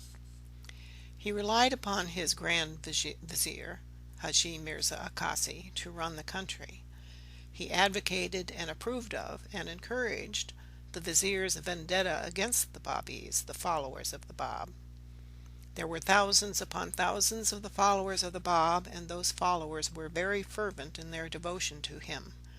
The Muslim clergy were very disturbed by this, since they perceived the Bab and his followers as a threat to their position and power. This was Muhammad Shah's Grand Vizier, equivalent to a prime minister, known as Haji Mirza Akasi. He was a crafty, cunning, cruel, treacherous, proud, and overbearing man, although he affected piety.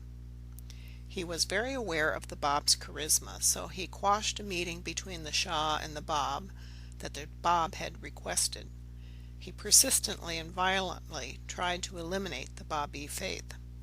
He ordered the imprisonment of the Bab in remote, isolated locations in obvious attempts to eliminate the Babi movement by taking their leader away from his followers. When that failed, he began the persecution of the Babis. When Muhammad Shah died in 1848, one of his younger sons, Nasiruddin Shah, succeeded him. Note that there are several versions of his names, the one at the top and an alternate version at the bottom. There even are some other spellings. The woes of translating one language and script to another. He reigned from 1848 until he was assassinated in 1896. Nasiruddin was a younger son of Muhammad Shah. It was quite unusual that older sons were passed over to be succeeded by a younger son. He only became Shah through the strong influence of his mother in the royal court. So this king too became king not by his own power alone. He had help. At first he was a reformer, but became increasingly autocratic and insular. Reforming the society and the government became lower priority. His reforms included bringing some technology to Persia, such as the telegraph, built roads, and brought the first newspaper to Persia. He followed in the path of previous Shah's governments in the treatment of the Bab and his followers, the Babis, only worse. Nasiruddin Shah was corrupt. He took money for his personal use from countries and companies in exchange for their advantage in Persia, for example. Companies that wanted to build railways, irrigation works, and in the tobacco processing industry, among others, had to make gifts to the Shah in order to conduct their business in the country. But worse yet, as far as fulfillment of the prophecies of the book of Daniel, he, the Shah himself, personally took part in the torture and killing of Babis. A great amount of the persecution of the Bab and Baha'u'llah was directed by Nasiruddin Shah's Grand Vizier named Mirza Taqi Khan-e-Farahani. The word Mirza is actually an honorific very common in Persian culture, equivalent to the term Mr. or Master. Also, FYI, the I connector means of. When a name states Farahani or similar, it means the person comes from the province or area of Persia called Farahan or Farahan. Another example is the name Syed Muhammad-e-Isfahani, which means this Syed Muhammad is from Isfahan. Bakhtu Taki Khan, whose titles included Amir Kabir, which means the great emir. Another title he had was Amir Nizam, meaning prime minister. He wielded power from the time Nasiruddin Shah was a boy. He had a lot of influence over the prince Nasiruddin Shah, and then when the prince became the king. And he was determined to wipe out the Bab, the Babis, and the Baha'i faith. He ordered the execution of the Bab, an action that was approved of by Nasiruddin Shah. He was involved in the murders of the 7 martyrs of Tehran. They were all Babis, followers of the Bab. He ordered the persecution and killing of thousands of Babis. The Shah later became jealous of the vizier's power and arranged to have him murdered in 1851. Nasiruddin Shah showed what a treacherous monarch he was by this and other vicious acts as well. I'm going to do a brief review of some major events concerning the Bab, Baha'u'llah, and their community of believers, especially since some of you watching this video may have not watched any of the other parts to the Book of Daniel explanation, so these may be people and events you're not familiar with. First, a review of the main figures of this divine drama that God unleashed that fulfilled Bible prophecies, and some of the events that transpired after their divine identities were made manifest. The Bab, which means in English the gate, was the forerunner of the Messiah. He proclaimed his identity on May 23, 1844, in Shiraz, Persia, now called Iran. Baha'u'llah means, in English, the glory of God. He was born Mirza Hussein Ali of Nur, the province of Nur in Persia, and was one of the first to recognize the divine identity of the Bab, and he became one of his disciples. His disciples, the Bab's disciples, were referred to as the letters of the living. It's interesting to note that the Bab was from southwest Persia and Baha'u'llah from the north. They never physically met. The Bab was a manifestation of God in his own right, not just the forerunner to the Messiah. He penned his own sacred text called the Bayan, which means in English the explanation, exposition, or utterance. His chief message was that shortly after his time, another manifestation of God would appear, who the Bab referred to as him whom God shall make manifest. This person the Bab foretold would be the anticipated Messiah in the station of the Father referred to in the Bible. Prior to the proclamation of the Bab, Persia had experienced a widespread religious fervor from the heightened expectation of the return of the 12th Imam, the Mahdi, to Muslims of the Shia sect. It should be noted that this great expectation to Shia Muslims is exactly what occurred in Christendom at the same period of time in the early to mid-1800s, that God would be sending a divine messenger to humanity to save us from ourselves. Baha'is believed that the expected divine messengers were in fulfillment of Jewish, Christian, and Muslim expectations, all rolled up into one bundle of two: the Elijah figure, the Bab, and the Messiah, Baha'u'llah.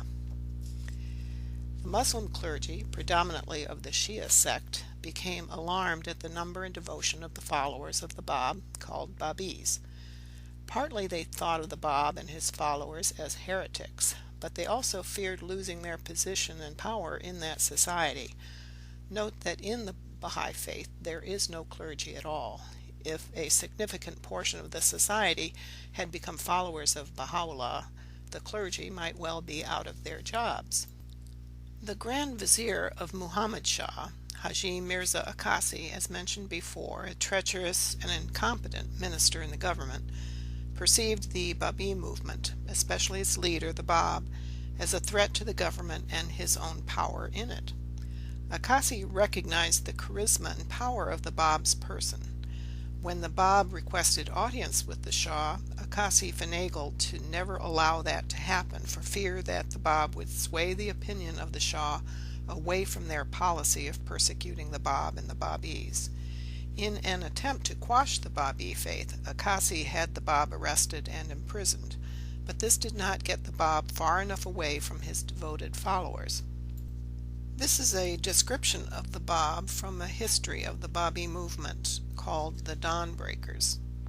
Quote, "His qualities were so rare in their nobility and beauty, his personality so gentle and yet so forceful, and his natural charm was combined with so much tact and judgment that after his declaration he quickly became in Persia a widely popular figure.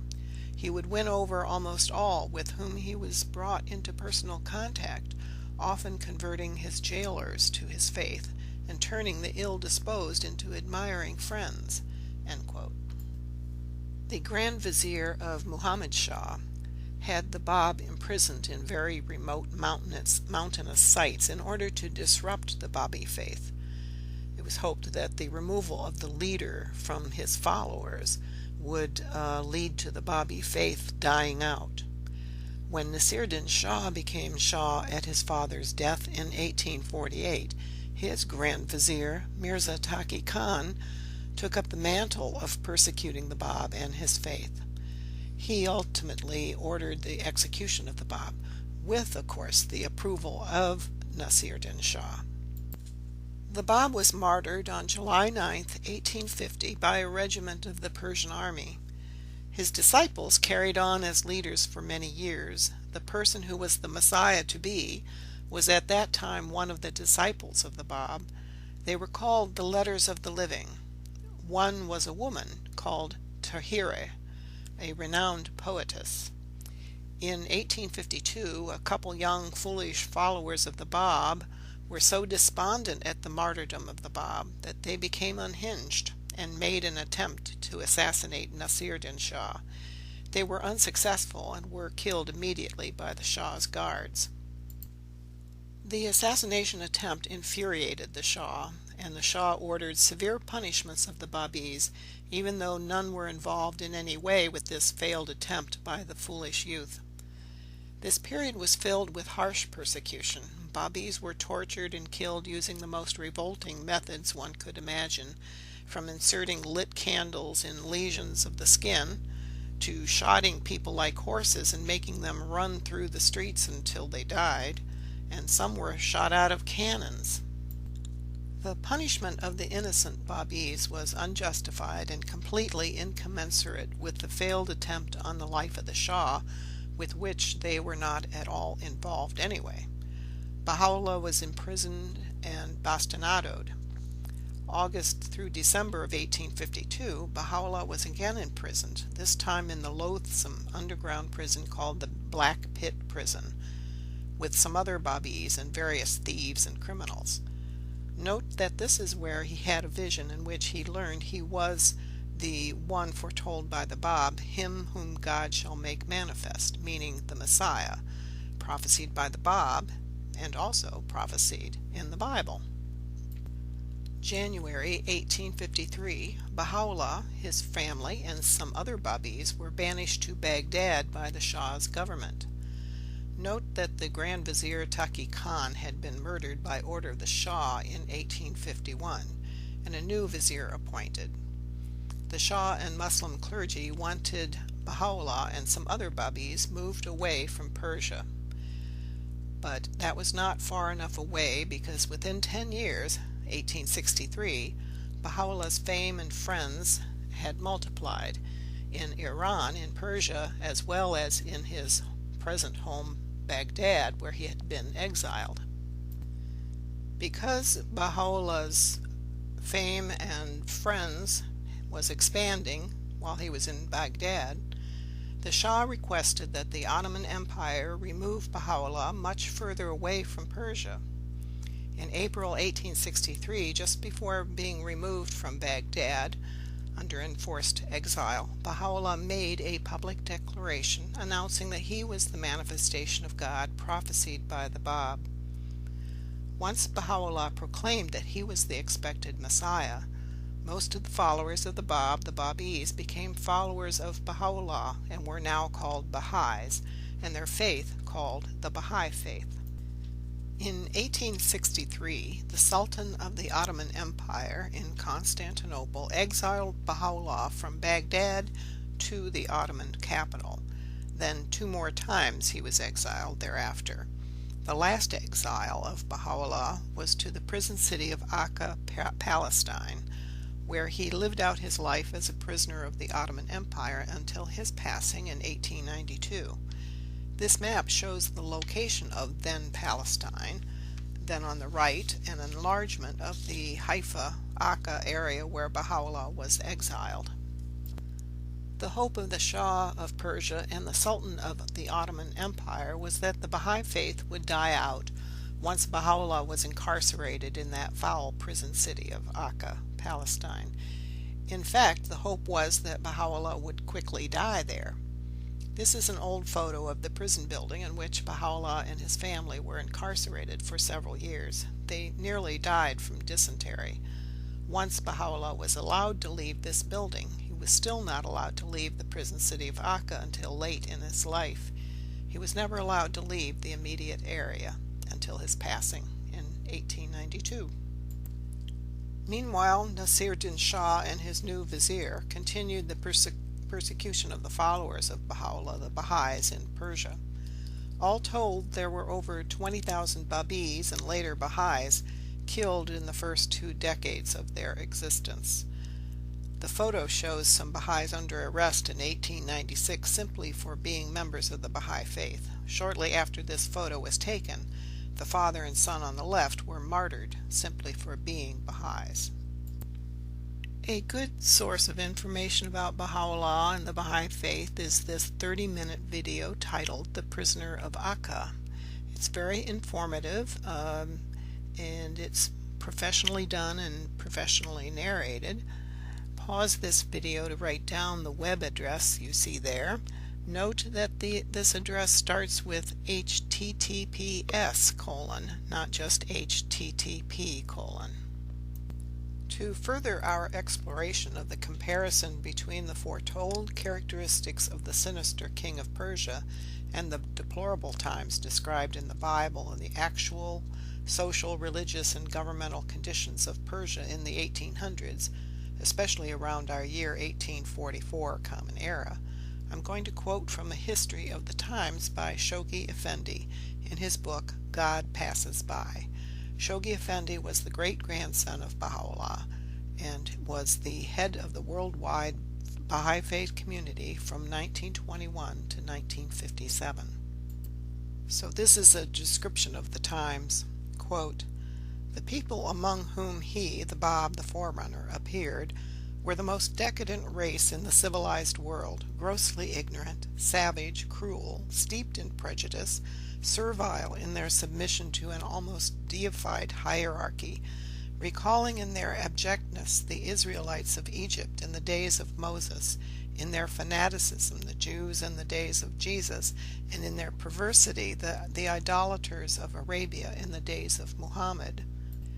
The arch-enemy who repudiated the Bab's claim, challenged his authority, persecuted his cause, succeeded in almost quenching his light, and who eventually became disintegrated under the impact of his revelation, was the Shia priesthood.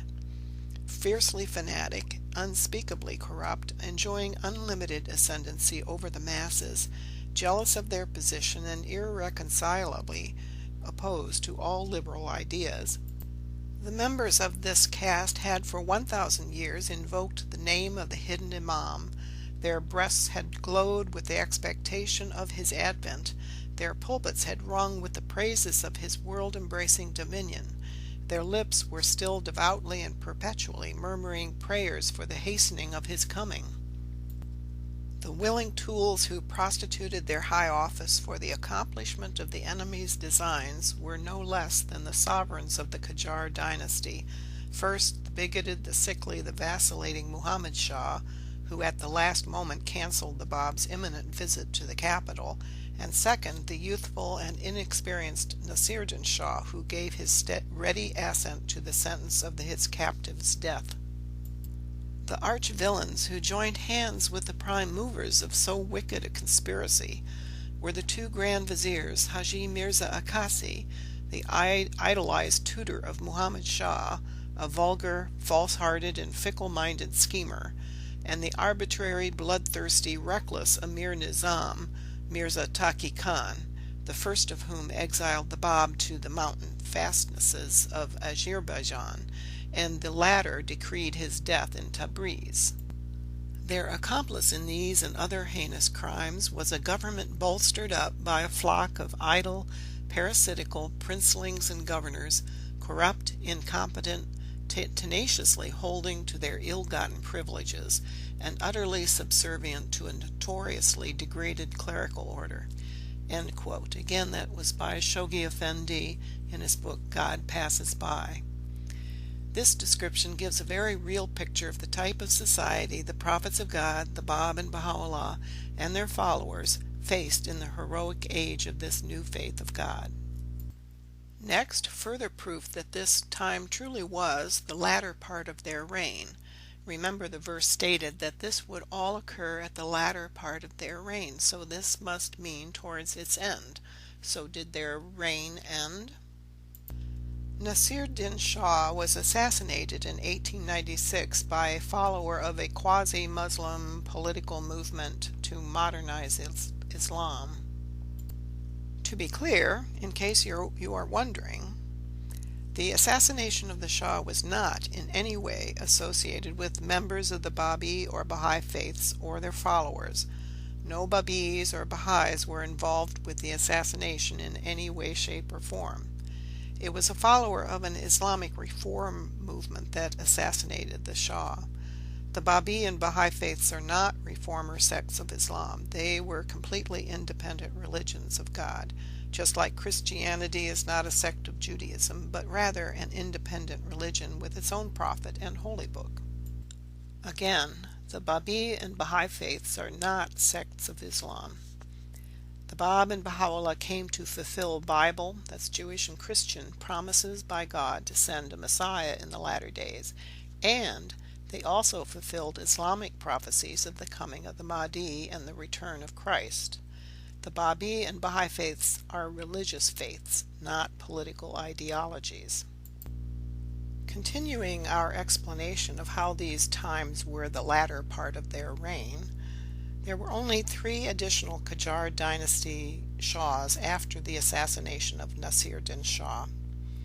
Their dynasty ended 29 years after Nasiruddin Shah's reign, when a Persian army officer named Reza Khan deposed the last Shah. Reza Khan pronounced himself the new Shah in 1925, ending the Qajar dynasty of Shahs. Reza Pahlavi Shah, as he called himself, was succeeded by his son Muhammad Reza Pahlavi in 1941.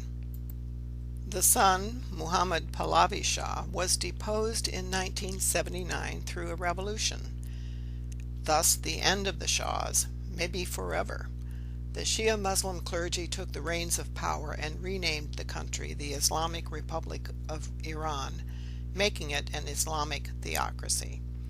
This very autocratic Islamic theocracy is not popular with the general populace, but they hold on to power through control of elections and coercive police force.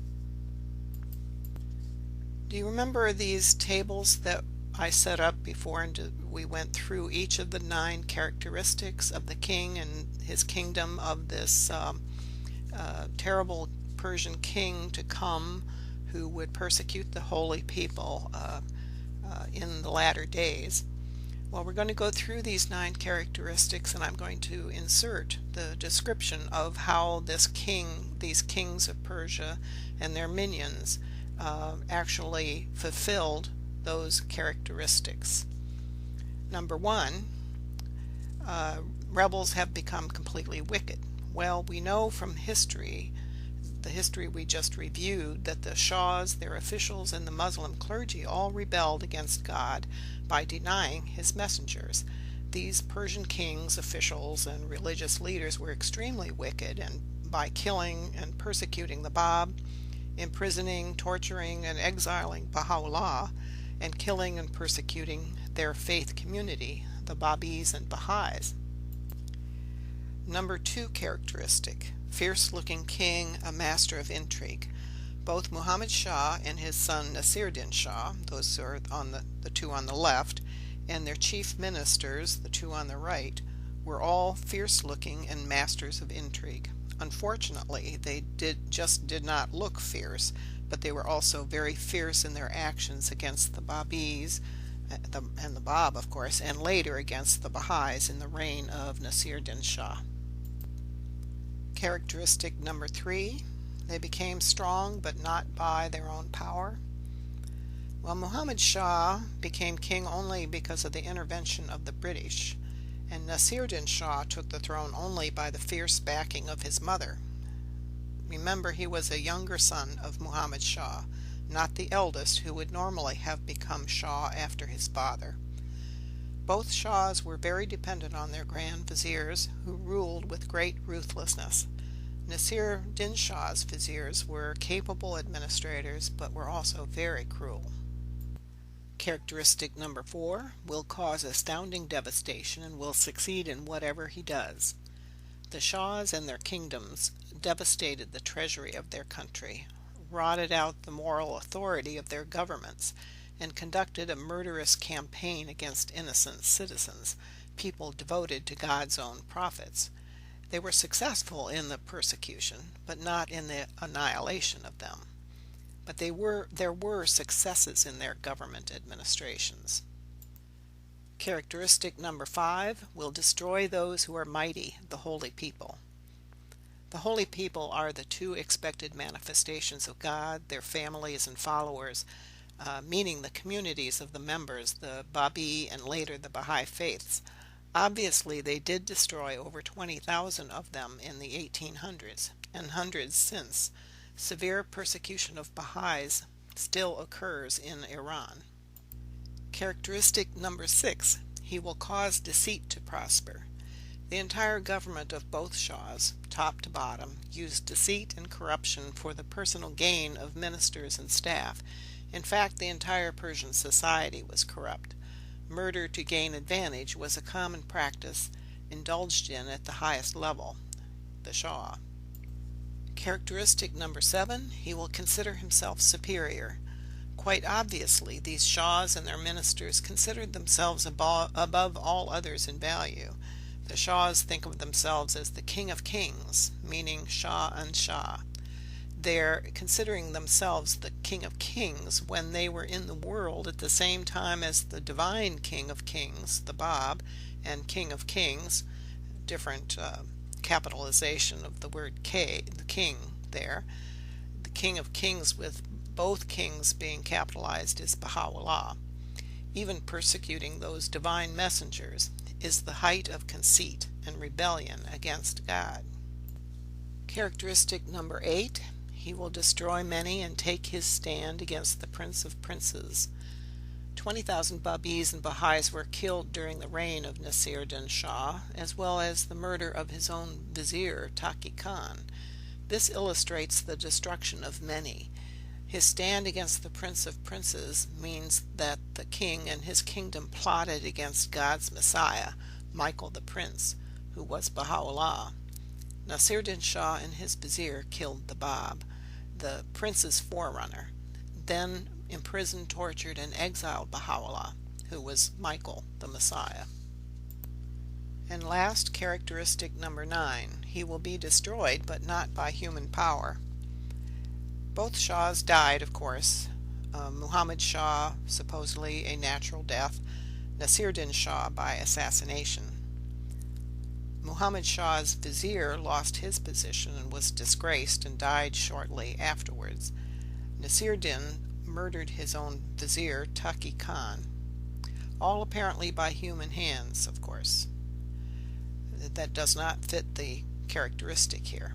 But their kingdom, the Qajar dynasty, ended within 29 years of the death of Nasiruddin Shah, and the kingdom ended entirely in 1979 after thousands of years of Persian emperors or kings. Within that short period of time after their encounter with the prophets of God, the kingship of Persia ended entirely in 1979. So it seems obvious to me that God had a hand in this, that he decided, because of the perversity of the kings of Persia, to put an end to the kingdom of Persia, or kingdom of Iran. Thus the prophecy of the goat and the ram is fulfilled at precisely the end of the 2300 years foretold in Daniel chapter 8. The prophesied Messiah has come with his Elijah figure, Baha'u'llah and the Bab respectively. They came starting in 1844 with the proclamation of the Bab, just as foretold in Daniel's 2300 evenings and mornings prophecy. But aren't we forgetting something? You may be remembering this verse from Daniel chapter 8 verse 13 about this vision, the original question about how long it will take for the vision to be fulfilled, the vision of the goat and the ram, the last section about the distant future when there would be the end of, quote, the daily sacrifice, the rebellion that causes desolation, the surrender of the sanctuary, and the trampling underfoot of the Lord's people, end quote. We know that the Bab and Baha'u'llah began their revelations in 1844 Common Era, right on schedule. But wasn't the trampling underfoot of the Lord's people referring to the Jews, and did this trampling underfoot end in 1844? Weren't the Jews supposed to be gathered back in Israel when the Messiah came? After all, several mentions were made in the Bible that God would gather the Jews from all over the world and bring them back to Israel in the latter days. Here are several of the verses in the Jewish scriptures that make the promise to the Jewish people of their return to their Holy Land and the end of their 7 times punishment mentioned in the book of Leviticus. This one's from Ezekiel chapter 11 verse 17, quote, Therefore say, Thus saith the Lord God, I will even gather you from the peoples and assemble you out of the countries where ye have been scattered, and I will give you the land of Israel. End quote. From Ezekiel chapter 36 verse 24, quote, For I will take you from among the nations and gather you out of all the countries and will bring you into your own land. End quote. Isaiah chapter 11 verses 11 through 12. Quote, And it shall come to pass in that day, meaning the latter days, that the Lord of hosts, meaning the Messiah, will set his hand again the second time to recover the remnant of his people that shall remain from Assyria and from Egypt and from Pathros and from Cush and from Elam and from Shinar and from Hamath and from the islands of the sea, and he will set up an ensign for the nations, and will assemble the dispersed of Israel, and gather together the scattered of Judah from the 4 corners of the earth. End quote. Zechariah chapter 9 verses 16 and 17, quote, The Lord their God will save them, the Jews, on that day as the flock of his people. They will sparkle in his land like jewels in a crown. How attractive and beautiful they will be. End quote. And Micah chapter 4 verses 1, 6, and 7. Quote, In the last days. Then on to verse 6. In that day, declares the Lord, I will gather the lame, I will assemble the exiles, and those I have brought to grief. I will make the lame a remnant, those driven away a strong nation. The Lord will rule over them in Mount Zion from that day and forever. End quote. Now these are just some of the quotes from the Jewish scriptures that indicate that God's plan was to bring the Jews back to their beautiful land, as Daniel calls it, the Holy Land. Before the creation of the State of Israel in 1948 by the United Nations, there were important events that set the stage for it. that if these events had not occurred, might well be that there would not have been a state of Israel ultimately. Now, on March 21st, 1844, the Sultan of Turkey issued the Edict of Toleration that allowed Jews to return to the Holy Land. This resulted in many Jews returning, but not on a large scale, at least initially. Should be remembered that on May 23rd of that same year, 1844, the Bab made his declaration of his station as the promised one and the herald of one to come soon, him whom God shall make manifest, the Messiah, Baha'u'llah. So the same year that this Edict of Toleration was issued was the same year that the forerunner of the Messiah appeared.